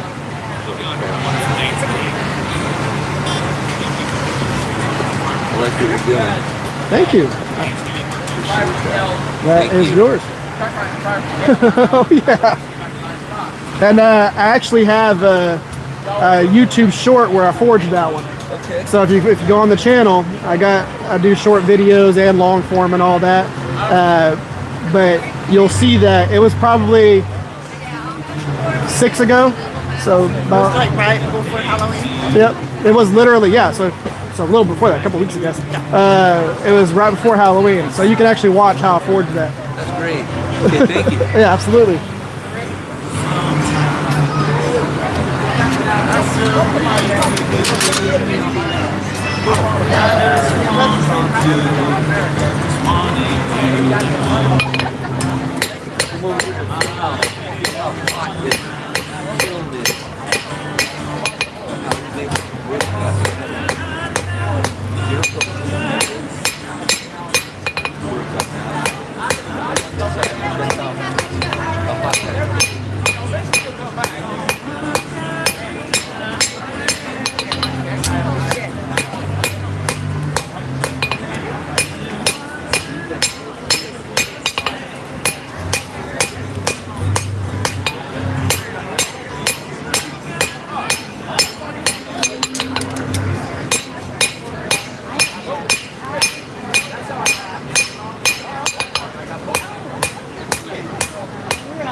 You need to go and stretch that out just a little bit more. About another inch. So I've got to compress it down. Not halfway from what it is right now, but just compress it down a little bit more. And that'll give me that last little bit of length on that tail. You got to think, if you have something that's so thick and you cut it or you stretch it in half, you're going to get double the length out of it. So if this was right now, if this was 7 inches long and I compress it down another half, I'm going to get close to 14 inches because that material's got to go somewhere. You know, if you've got 1/4 of an inch thick and you go down to 1/8 of an inch thick, you're going to double the size of it lengthwise. You know, you're either going to go width and length or you're just going to go length.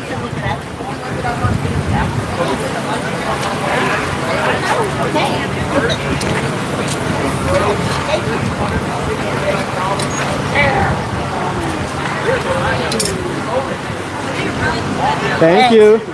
Enjoy that. These were these things that I started making them, and I was like, this one's gonna be a blast because I made just 2 of those, and I love it. That's one of my favorite ones. Yeah, and my son often cooks for groups, so he has a big grill. Oh and yeah, you can boom, reach boom, over boom, with boom, that, boom. so- Absolutely. Yeah. Cool. Yep. Hope he enjoys it. It looks neat.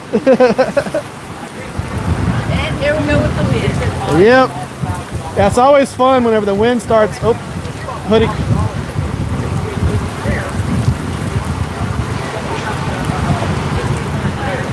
Yeah, I've got this choked off as much as possible because this depends on the amount of air going through this little inlet to how the burner is, and it'll get too crazy if I'm not careful. For y'all still watching, I've got my little travel forge over here, a little stand.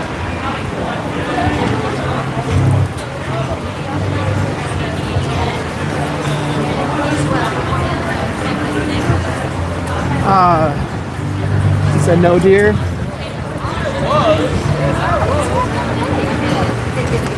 Oh, I'm sorry you weren't able to get anything. That sun feels good though. Oh yeah.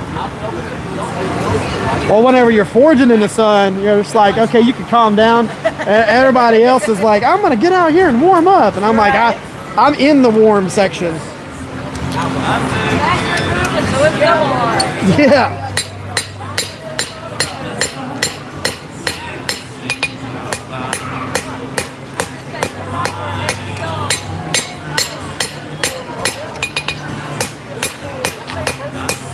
Make sure that whenever you're tapering like this, that you're hammering from both sides when you go back to the on its side versus when I'm forging on the flat side. So this is a rectangle. I can just forge on one side, but I need to square from both sides on the short sides.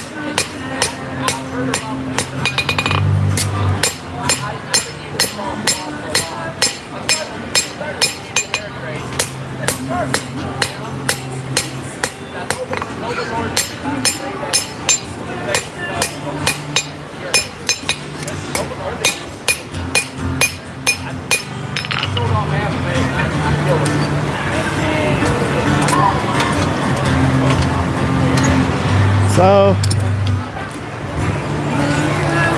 that's what I'm making right now. I'm stretching out this tail. It's going to wrap around. That's what that long piece is on the back side. That turns into the handle. And it doesn't look like it's gonna break. Yeah, no, all steel, you know. That's how they used to make them back in the days. It's called a blacksmithing knife or a blacksmith knife because you're doing all blacksmithing techniques to forge it and make it. You got a nice setup. Thank you. Yeah, and this is just the travel setup. My shop's even crazier. Yeah, yeah. Now this is just one of the anvils. This is the one that travels. Yeah. I've got one that's from 1905. It's a 170-pound anvil from over 100 years old. Yep. Then I have a power hammer and all that stuff that does a lot of, it's a bunch of cool stuff. That makes a lot of noise. Good job. All right, thank you. Thank you. You got it? Really should put my soda, I'm gonna put my soda over here in the shade.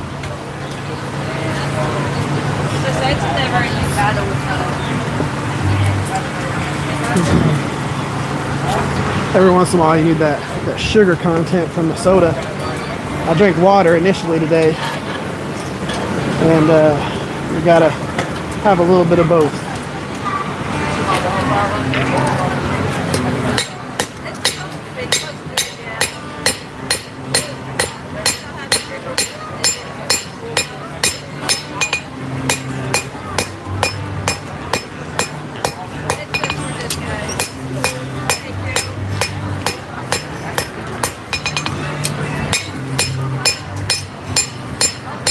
Okay, I think we have plenty of a tail now.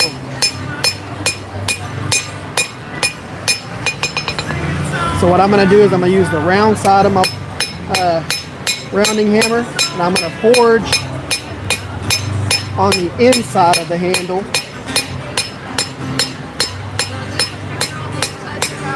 And that's going to kind of round the inside and flatten the outside.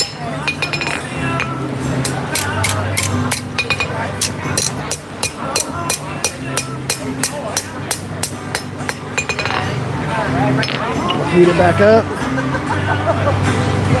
But that kind of rounds just the inside of it.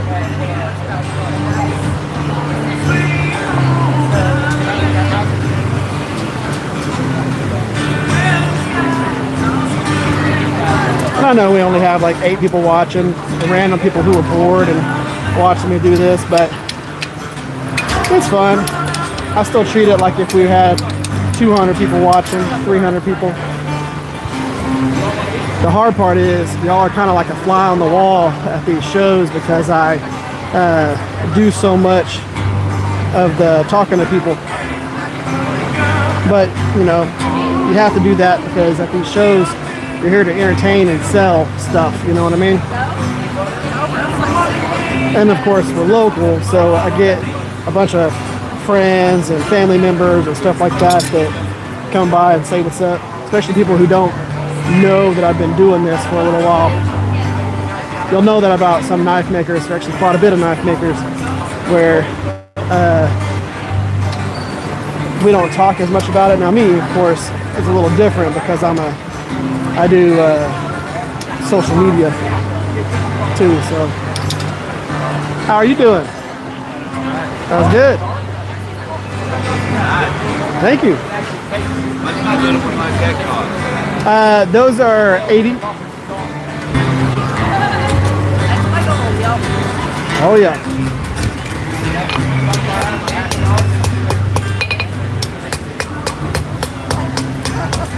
You're making samurai swords? Oh yeah. Yeah, I make a few different versions of them, and then I do ones like what's on the top there.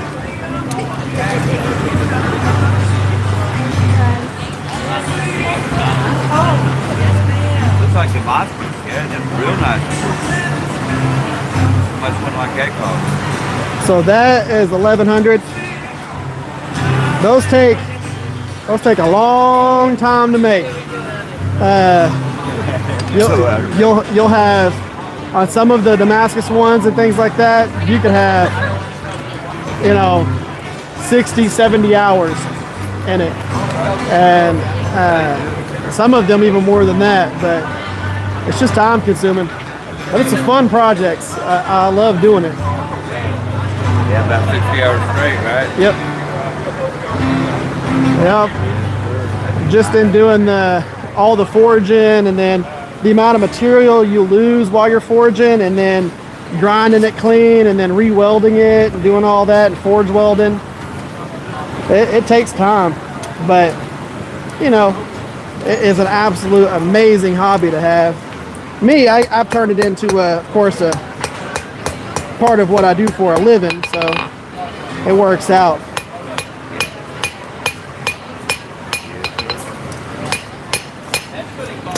I just have a blast doing it, and being able to do it and make a little bit of a living off of it is where it's at, you know? Because nowadays, trying to make a living off of something you like is almost impossible. You gotta work for somebody, or you gotta, you know, do what they're interested in, not you. Make money, make money. Yep. That is one. Make a little better work for yourself, though. Yes, but it's also real nice to make other people's money and have them give you the money. Yeah, then you guys don't have the headache. Yeah. You know what I mean? They get to deal with all the insurance, and you know, if something happens to somebody or anything like that, and you know that paycheck's gonna be in there on payday, versus your pay is based on what you're able to bring in, you know what I mean? But it's worth it. Plus my family gets to be a part of it. You know? I'd love to have one, but I don't have much use for it. I'd have to carry it around and Yeah. I understand that. I'll find it if I ever do cut off. Yeah. Oh yeah. You're not like that, Yep. Oh yeah. Thank you. You too.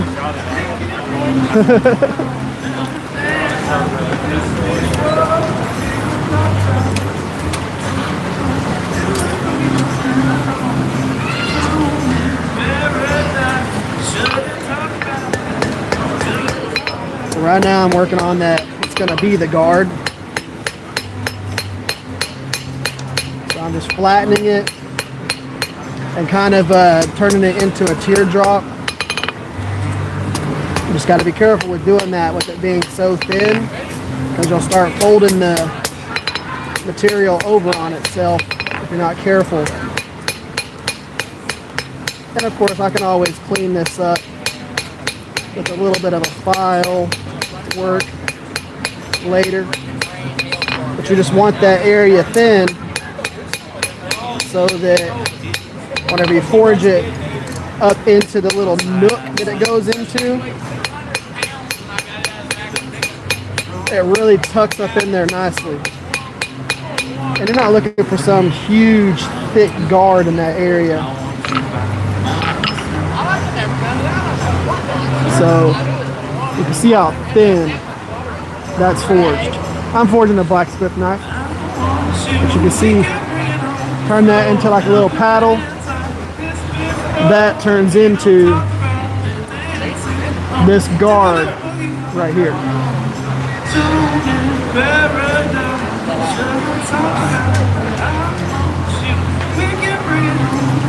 Or a blacksmith knife.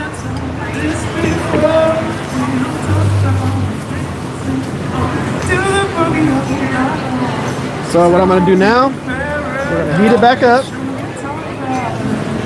and then we're just going to make sure everything is straight and smoothed out, and then we're going to go ahead and curve that around. I'm going to use my planishing hammer. It's just a little auto body hammer to do the next phase. And we're gonna get it to where we have that nice handle profile doing this part. And you can use scrolling tongs to do this. These are scrolling tongs. They're rounded. You can use that to twist and move things and adjust them. But if you don't have those, you can always turn a pair of needle nose into scrolling tongs. It's a steel pair of needle nose. You see they still have the little cutter right there. But you can turn those into a pair of scrolling tongs as well. These are just my more fine point scrolling tongs.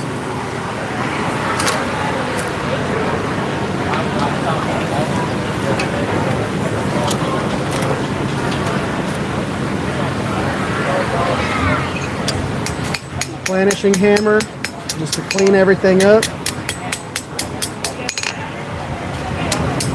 Make sure that little paddle is centered in there.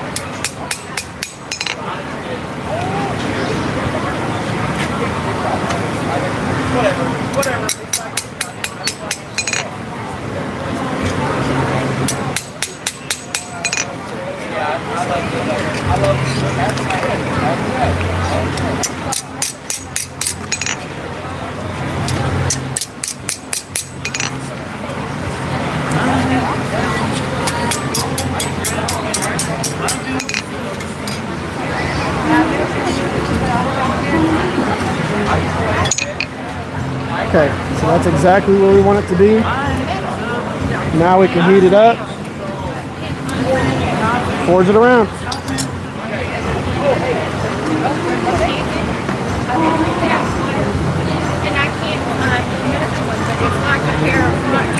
Oh yeah.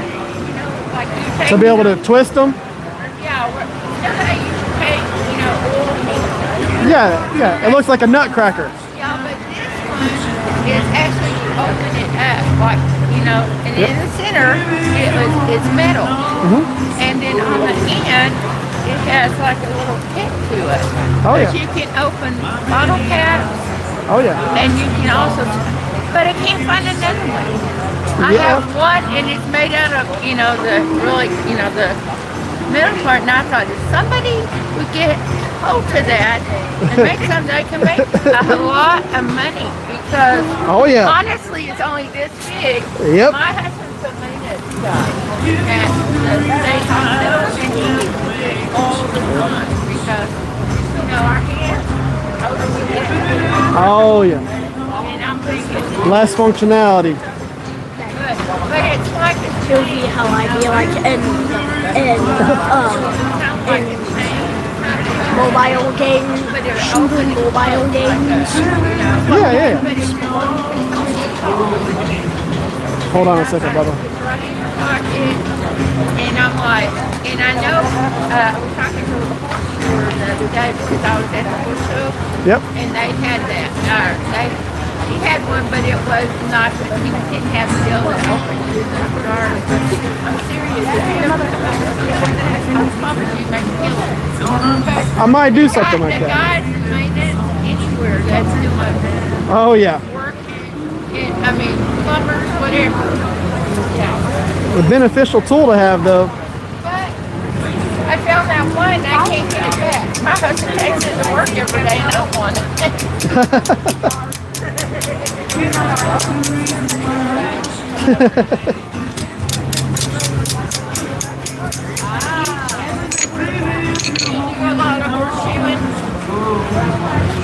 No, most of what I make's knives. I do a lot more knife making than I do almost anything else.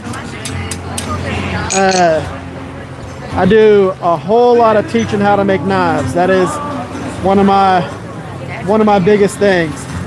And but I do a lot of blacksmithing either way. I wish I knew you were, since they got in the workshop last week, for vendors and it was free to come in. Oh yeah. And you would have had, there's like 50-something horses. We had a veterinarian, and I was there because I do jackets with new jackets. And Oh yeah. The animals and different things. You all right? Okay. Everything. I'm a. Oh, have a happy Thanksgiving. You too. I just retired this last year from the school. But I do a lot of like the road green jacket. Yeah. I paint and everything. Like I have one with a farmer on it. That's cool. But you paint the shirts and all that? That's cool. And honestly, if you'll carry one that you want and send me a picture of what you want on it, I can do it all hand. I don't do template. See, I have an art degree. that is cool. I taught art degree. Oh, you did? Yeah, and I worked at the state. I just retired from West Foundation. Oh, that's cool. And I taught kindergarten through fifth, but I taught high school at the state hospital for 20 years. Cool. Out there in the summertime, but I paint, do all this stuff like that on it.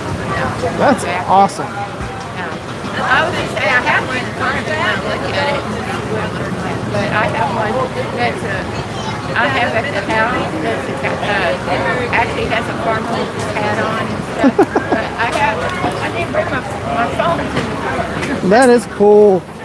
That's cool that you do that though. But I only sell them for like 30. I don't sell them. Because what I do is I buy from retail shops. Yep. Really nice jeans, jackets, and then I turn around and The actual logo, like that is cool. I think that's awesome. Like it's just cool anytime you make stuff that's unique like that.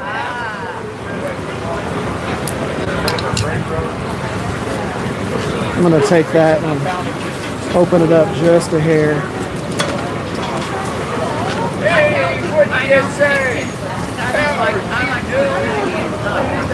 I'm the same way. So whenever I do this, in order to get the handle profile that I like, you gotta fold it over, then open it up, then fold it over again. So where you get it comes back and then it comes straight and then it comes in, so that it flares out. You gotta fold it over, and you gotta open it up and create another little flare. What's up? Got her going? Oh yeah.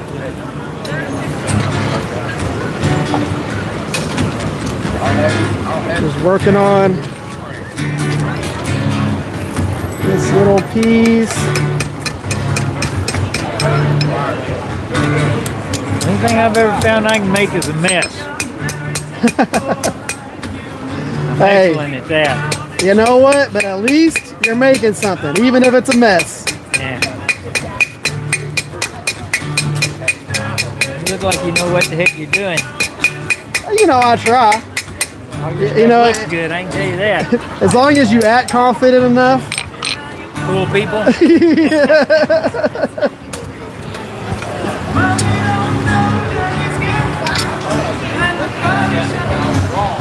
Dude, this guy who's playing live has went all over the place with the music he's playing, and I'm here for it.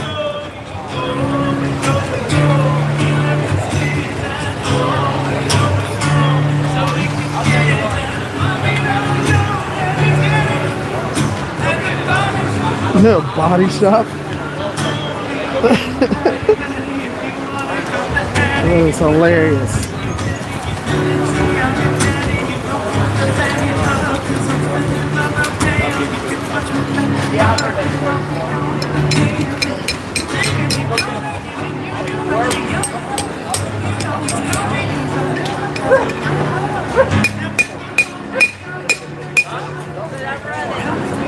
Yeah, I will.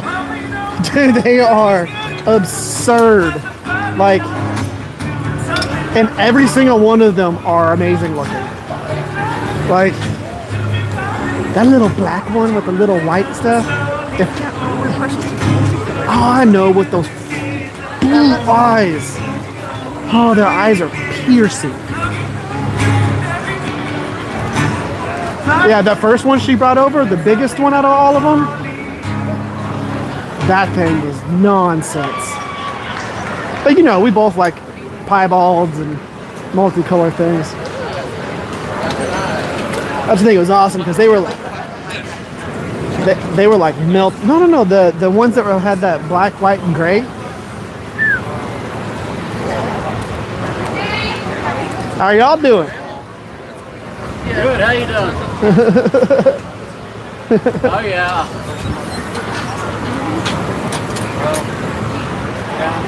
What's up, huh? There you go.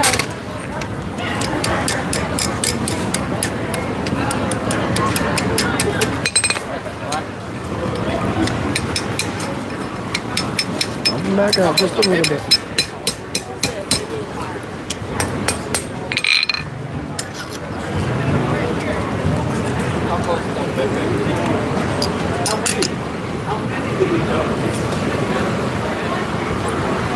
So you spend a lot of time on this phase, making it look exactly how you want. Do not rush yourself on this, because you want it to look really cool and be the right size for your hand, and not be a cool looking thing that doesn't feel comfortable in the hand.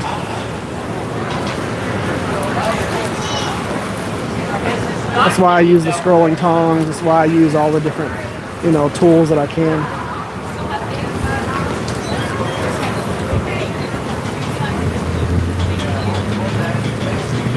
You do not need the steel to get super hot whenever you're doing this phase of this, because all we're doing is just minor adjustments.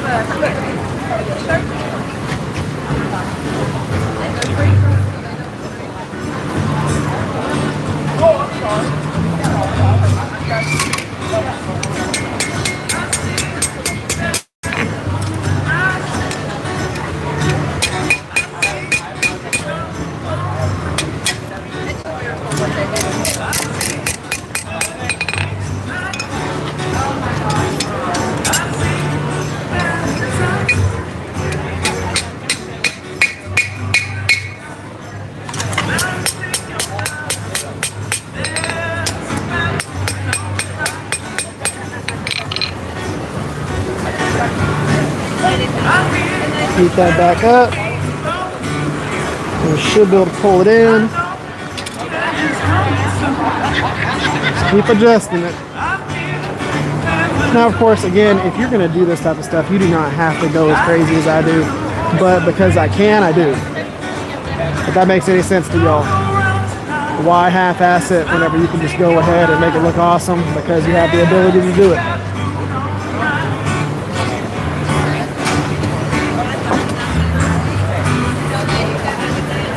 How's it going? I'm doing pretty good. I get to be out here forging. Can't complain. You're the warmest one here. Yes, I am. And trust me, I could be wearing shorts, flip-flops, and a tank top right now. It's probably about 85, 90 right here where I'm at. There's a lot of people in there going, damn it, why wasn't he in here? Yep. Yeah, I feel cozy.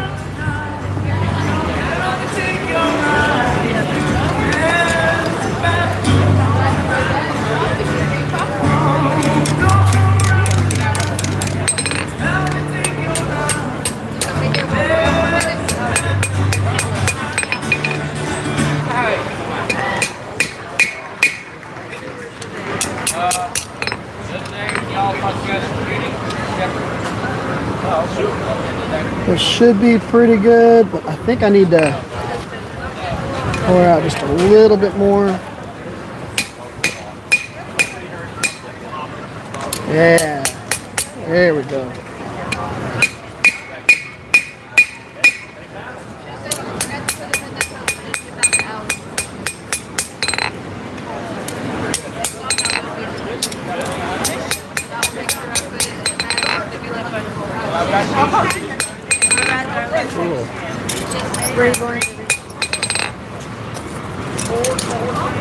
How are you doing?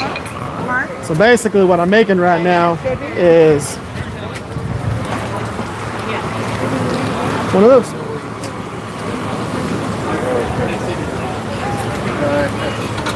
I'm just working on that handle area right now. Yep. Just gotta focus on the proportions of the handle right now because you can't grind it away and make it super comfortable. It's got to be forged to comfort. And oh yeah, and that's completely uncleaned up. That's as forged right there. Yep. Yep.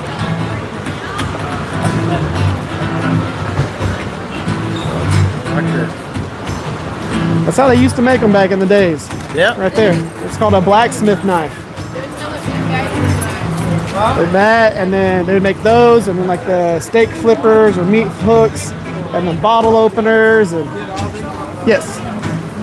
Yeah, I'm a local blacksmith and bladesmith here in Wichita.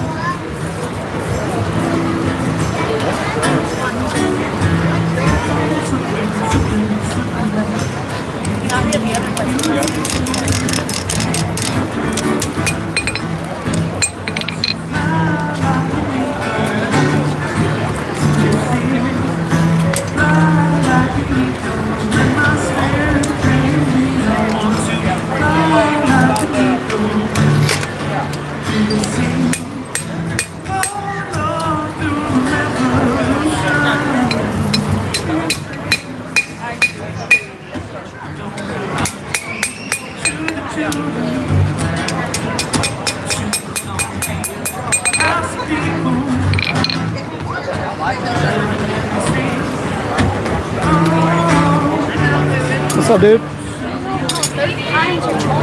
Yep. Golly, that's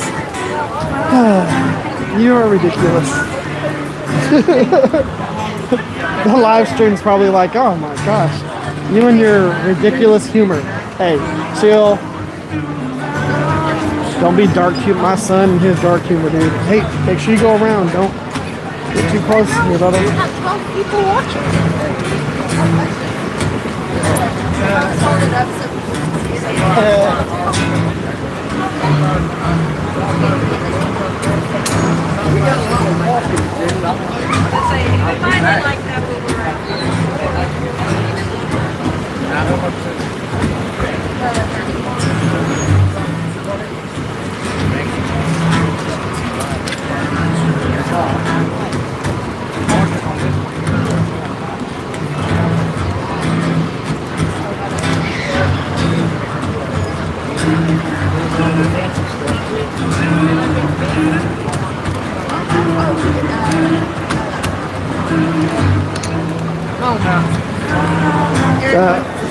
Not the farmer's market, but Cowtown Custom Knife Show. Oh, martial arts.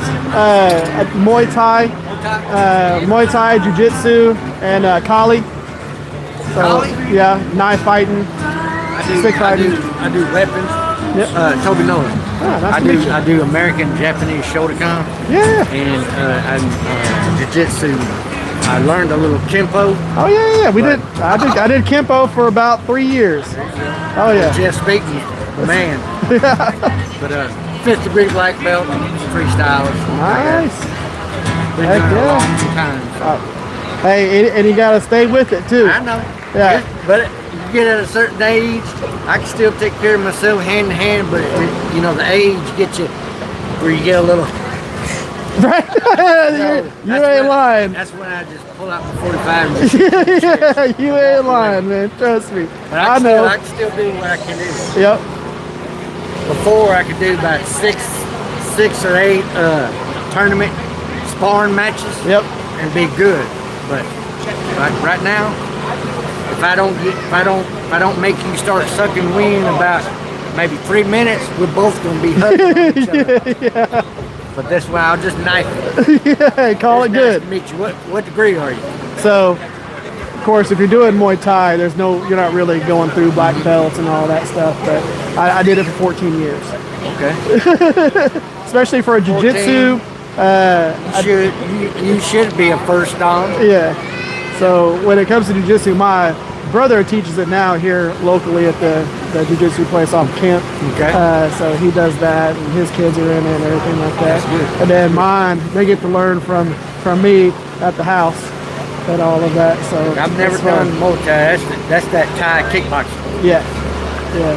That's some good serious shit. Yeah, if you learn that and you learn jiu-jitsu, that's what most people who do the MMA do. They do Muay Thai jiu-jitsu.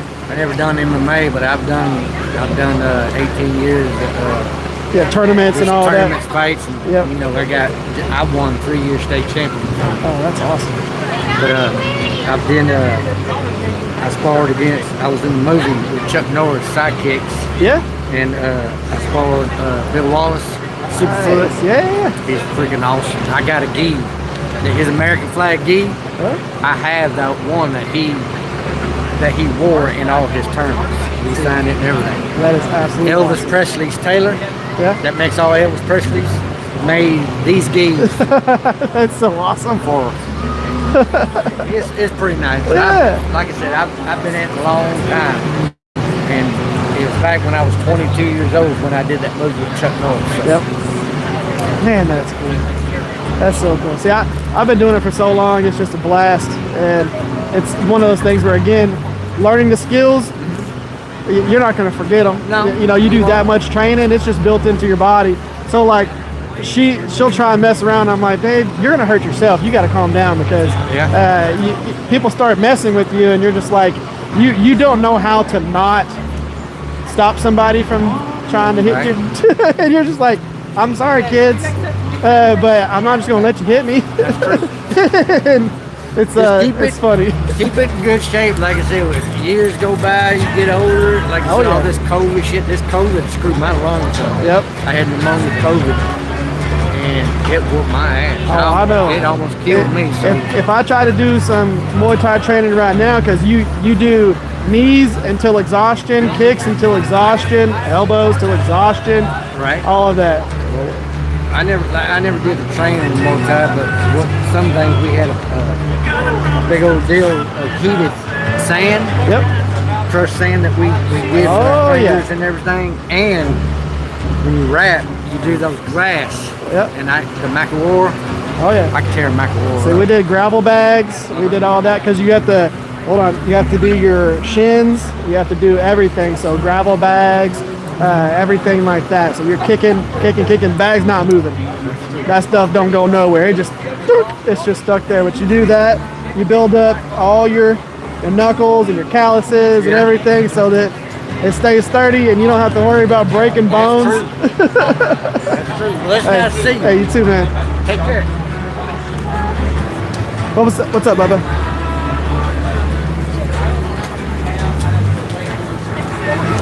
Years making building a impenetrable wall just for allies to send 1,000 rockets to destroy you. And soon after, those countries were never found again. Yeah, you and your random stuff, Toby. What? Said you and your random stuff. Back up a little bit, Bubba.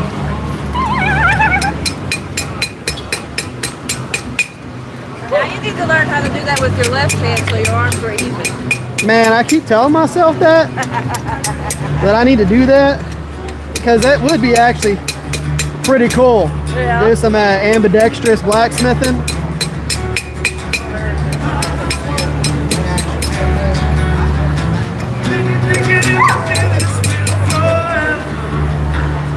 What's going on?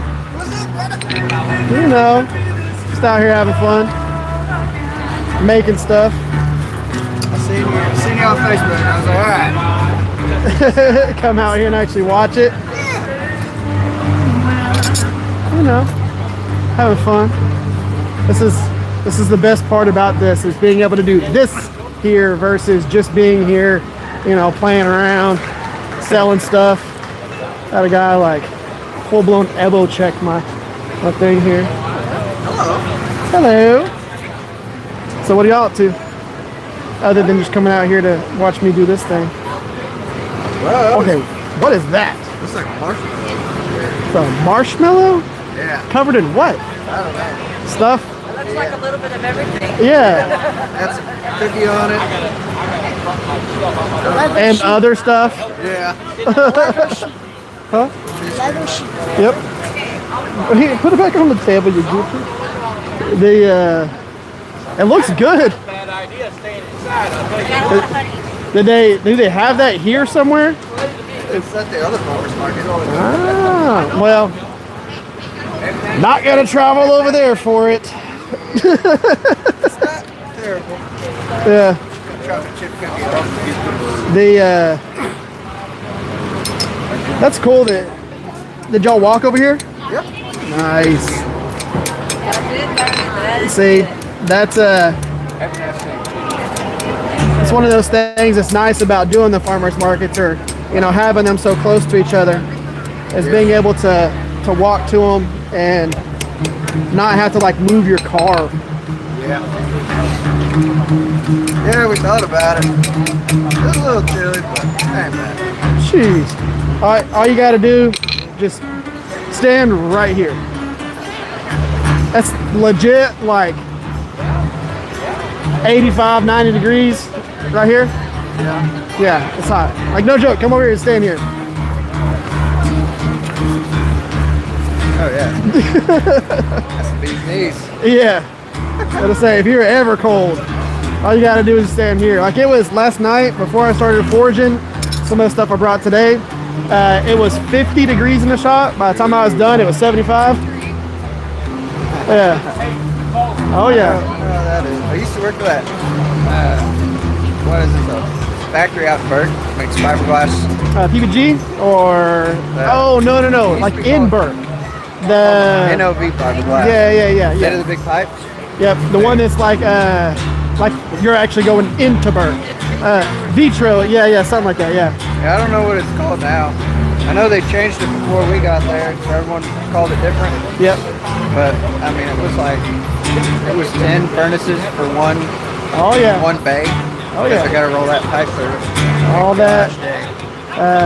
You were lucky if it was like 20 degrees out, because then it was maybe like 90. Yeah, inside there. Yeah. So having all those ovens going, and those ovens are going all the time. Like it's wild. But yeah, you get real hot. This isn't that bad, but it gets pretty spicy. When it's 100 degrees outside, it's like 130 in my shop. Yeah. I passed out, collapsed during the summer. Oh yeah, heat exhaustion and everything. Collapsed, threw up on the live stream with my mic attached to me, so everybody heard the whole thing inside the house. Oh yeah, they heard the collapse, the throw up, her trying to wake me up, the whole thing. How many slaps? No slaps, but a whole bunch of Eric. And then I woke up and I was like, what? I had no clue that I had collapsed. That's not good. Yeah. I woke up thinking that I had to lay down on purpose. I was like, I was just resting my eyes. It's like, no, you collapsed. So I don't know if it's interesting for you. Yeah? I have a bigger project I was thinking. Like what? Are you familiar with Halo? Yeah. Familiar with the energy sword? Oh yeah. familiar with Steve Downs? Yeah. There's an anime convention next month. And I know Halo's not anime, but Steve Downs, the man himself, Master Chief's gonna be there. That's cool. So you're like, you wanted to get a energy sword? Thought about it. I haven't made one, but I've thought about doing it. I don't know how much of a pain it would be for you, if it'd be like worth it or what. Or... They're definitely a pain to make just because you gotta figure out how you want to split it and do all of that with the, it's just the material management part of it more than anything. But yeah, I'll think about it and I'll reach out to you. Because if I make it, then you'll be able to take it with you. But yeah, let me look at how I would think about making it, and if I decide to do it, I'll let you know. And then kind of just go from there. Because if I decide to make it, I'll make it whether someone buys it or not. Yeah? Yeah. Oh. If you make it and it gets signed by Steve. Yeah. When is that going to be? Next month, 13th and 14th. Of December? Yep. Okay. Yeah, so roughly 3 to 4 weeks. Yeah? I might make one of those. I bought, did you ever see the limited edition Halo 2? 10 cases? Yeah. I bought one of those because I used to have one. Yep, you want to sign it? Yeah. Yep. And then my brother's in England. Yeah? For the Air Force.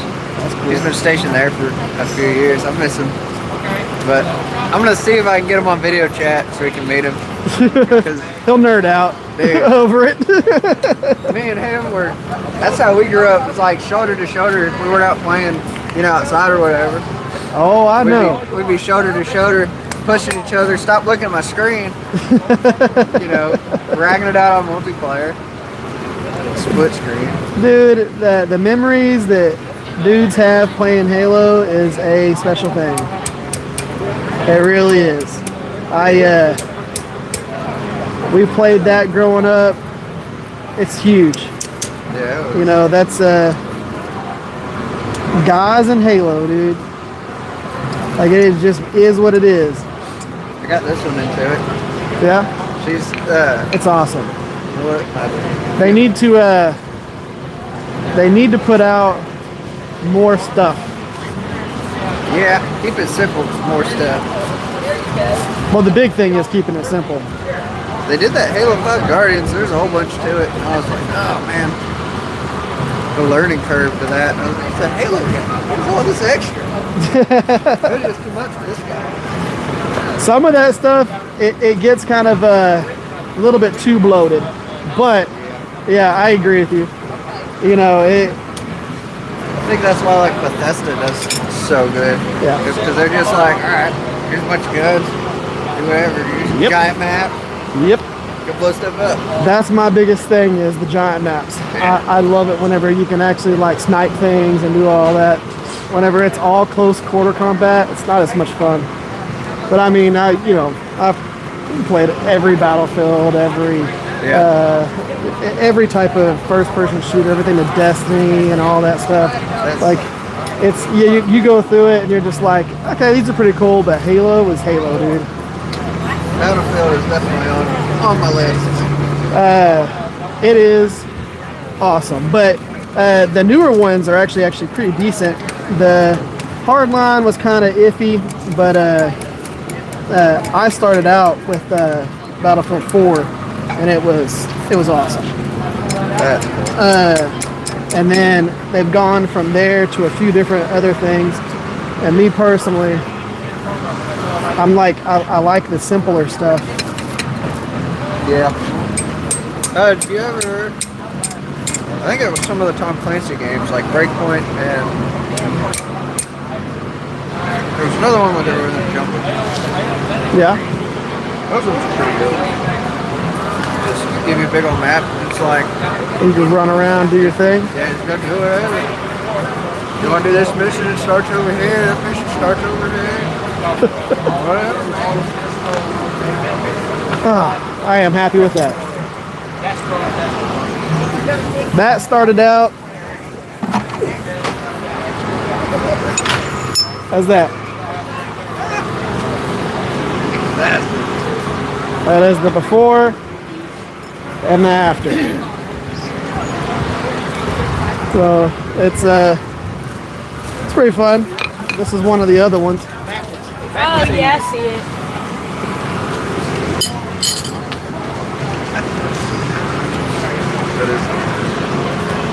So that's what we did today. So again, starting point, what we did. Sign up for present. Loops back around and does the tail. So you have to forge a long tail, and then you just work it around by bending it, folding it over the horn, working its way around, and then just making sure you have the right amount of material so that you can actually get the guard and everything like that.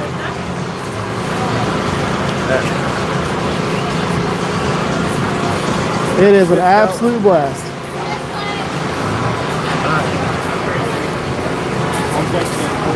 You gotta get it pretty hot. Oh yeah. And then being able to make it all centered, that's the big key. The whole point is making sure, because you're not going to be able to grind a whole bunch of ways, so everything has to be centered as you look down it. Yep. Like you can do a little bit of grinding on the cutting edge side of it, but down the spine, it is what it is. So everything has to be the right proportions. Yep. Oh yeah. But it is a blast. How do you do the tail? So basically, yeah, you have to. So once I get to the tail, what I'll do is I preform the blade. So I start on this side and I create a drop. So I force this side in and I create a little wedge, and then I'll take it, because this ends up being the spine. This is the cutting edge. And I'll take it and I'll go back on the other side and I'll decide how much material I need for the tail, and I'll compress this whole section down and stretch it out into a long tail. And then I'll wrap it around and bring it back onto itself. Do that Damascus, they got different kinds of metal. Oh yeah. Yeah, so the knife that's over here,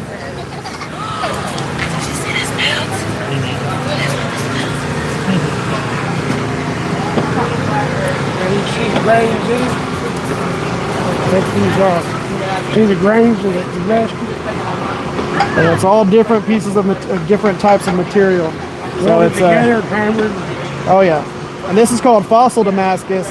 So this is a bunch of different patterns of Damascus put into a canister with powdered steel and then forged out.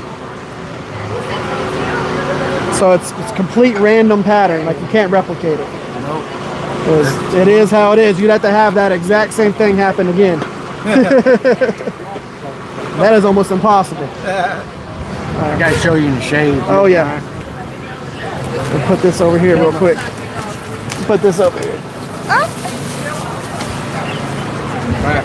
First, hold this phone. Yep. And look at the pictures. That's that. Oh yeah, that that's gi I awesome. was telling you about. There's me and Chuck right there. There's part of the movie that I was That in. is awesome. Now look, this is the film. I'm right here. Well, wait a minute. That's me right there in the movie. Awesome. There's me right there, and there's my buddy Scott.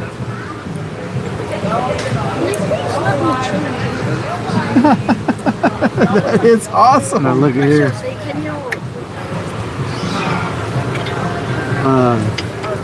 There's me and Chuck right there. There's the guys in the movie. Joe Piscopo. Yep. That's me and that's him. That is absolutely and that's awesome. that gi I was telling you about from Bill Wallace. That right there just screams America. And karate all at the same time. I just had to show you. I tell that to everybody. My wife said, you know, you tell people that, and they look at you like you're stupid. You stupid. Nah, I believe you. But I know, but yeah, that's cool. Why she puts it on here. Oh yeah. Yeah, this right Stand here. next to that, get warm. Yeah, that right there will keep you nice and toasty. Yeah. Right. Yes. Yeah.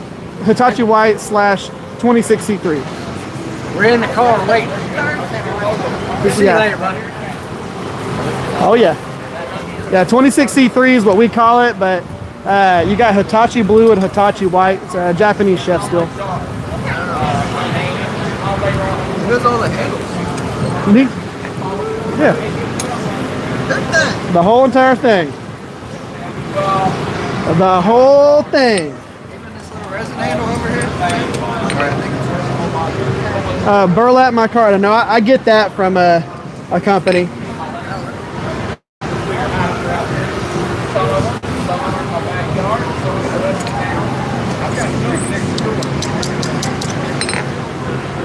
Okay. There's a fucking knife right at the Archer City Radio. Yeah? The guy at Jordan. I think it's around Archer City. He makes one of the Matthews guys. That's cool.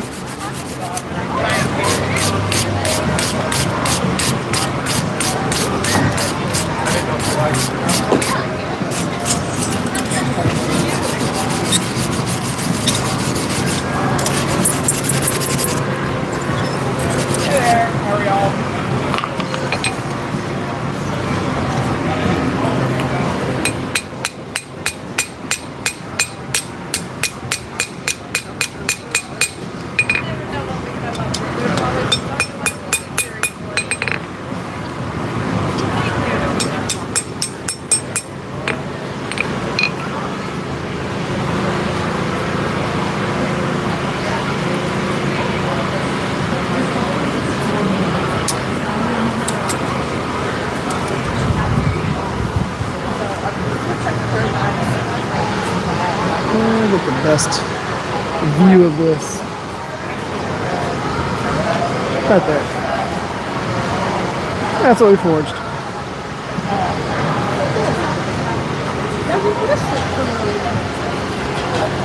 Yes. Looks like a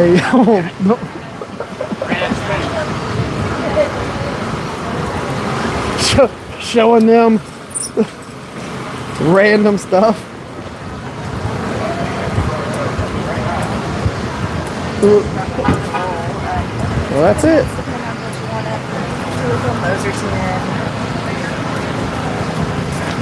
That works out real well.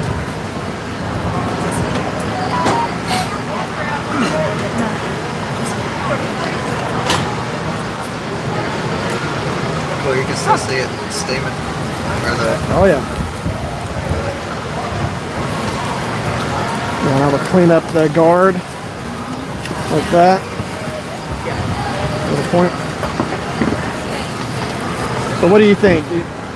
Spine is good, or should I drop that handle down just a little bit?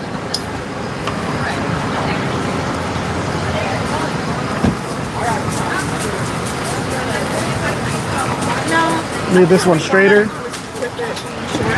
Yeah. Still be comfortable. I say still be. It's actually going to be very comfortable, but you know. Okay, so now I'm just going to kneel it.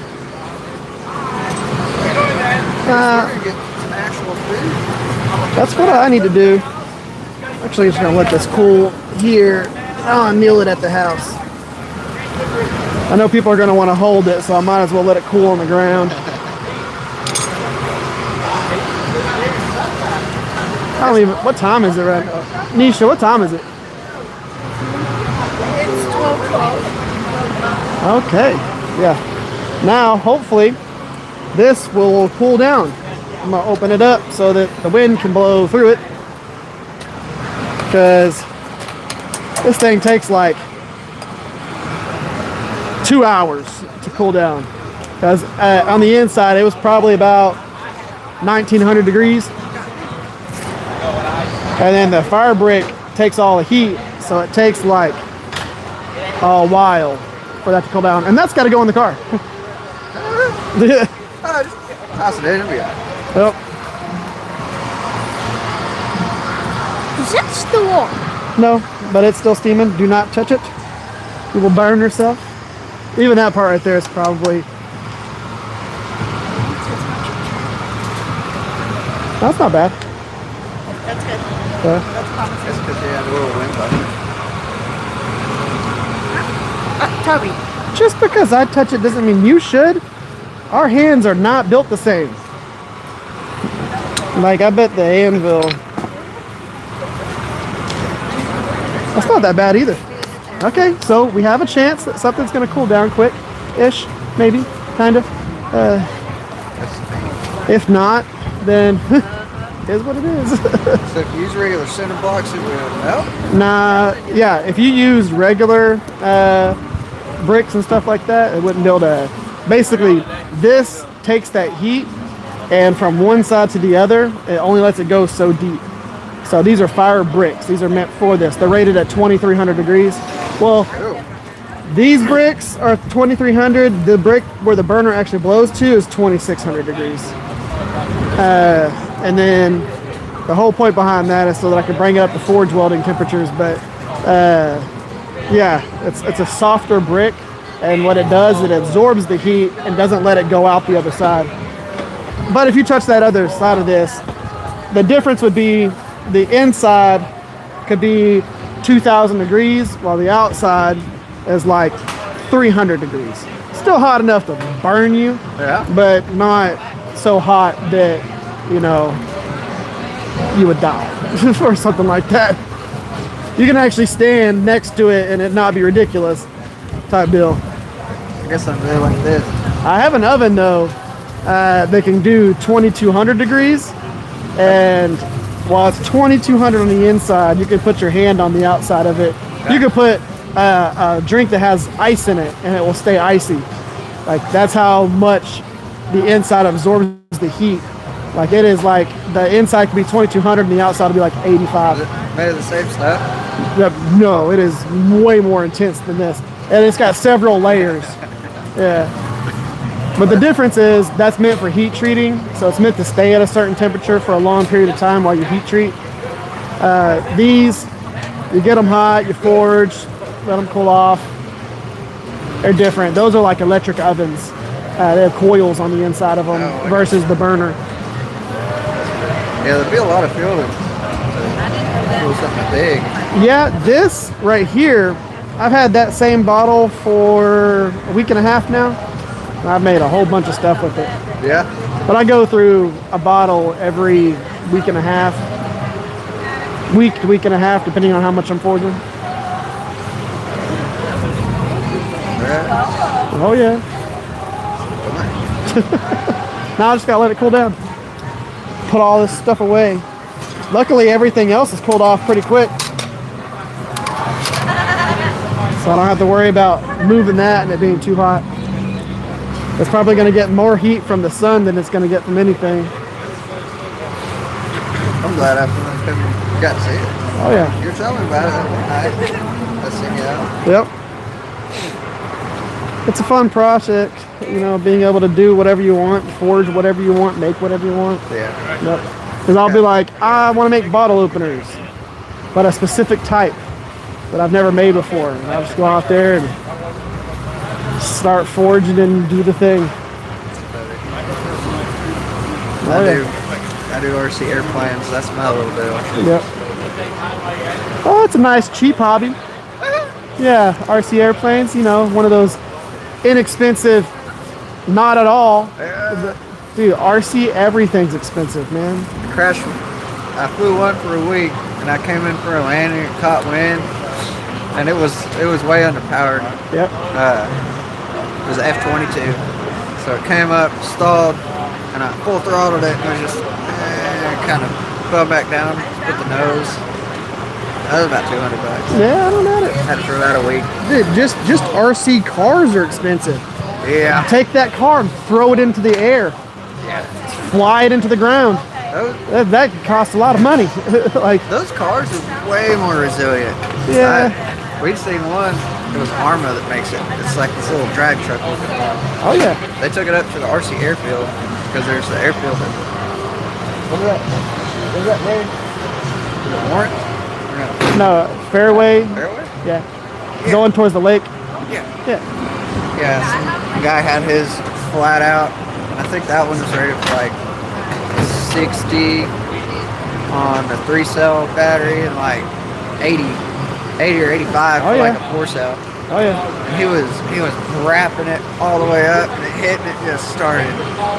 I mean, it just turned into a disc flying because it was. I got a modified Traxxas that is 120 mile an hour. Gosh dang. It's nuts. It was like a 6S? Yeah, it's nuts. Yeah. Absolutely nuts. All-wheel drive, ridiculous thing.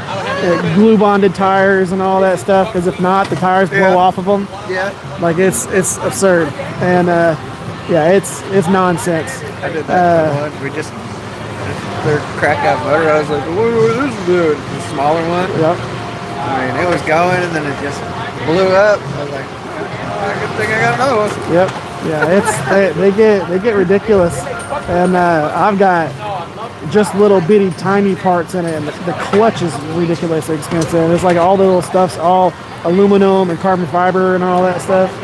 Yeah, that stuff gets way too pricey for what it is. I got a picture of the box. I don't have a video or Oh, that's anything. cool. That's the jet. Oh yeah. The prop planes are a lot easier to fly, and the jets are a lot not easier to fly. Gosh, dang it. I can imagine. That one had me nervous. I put my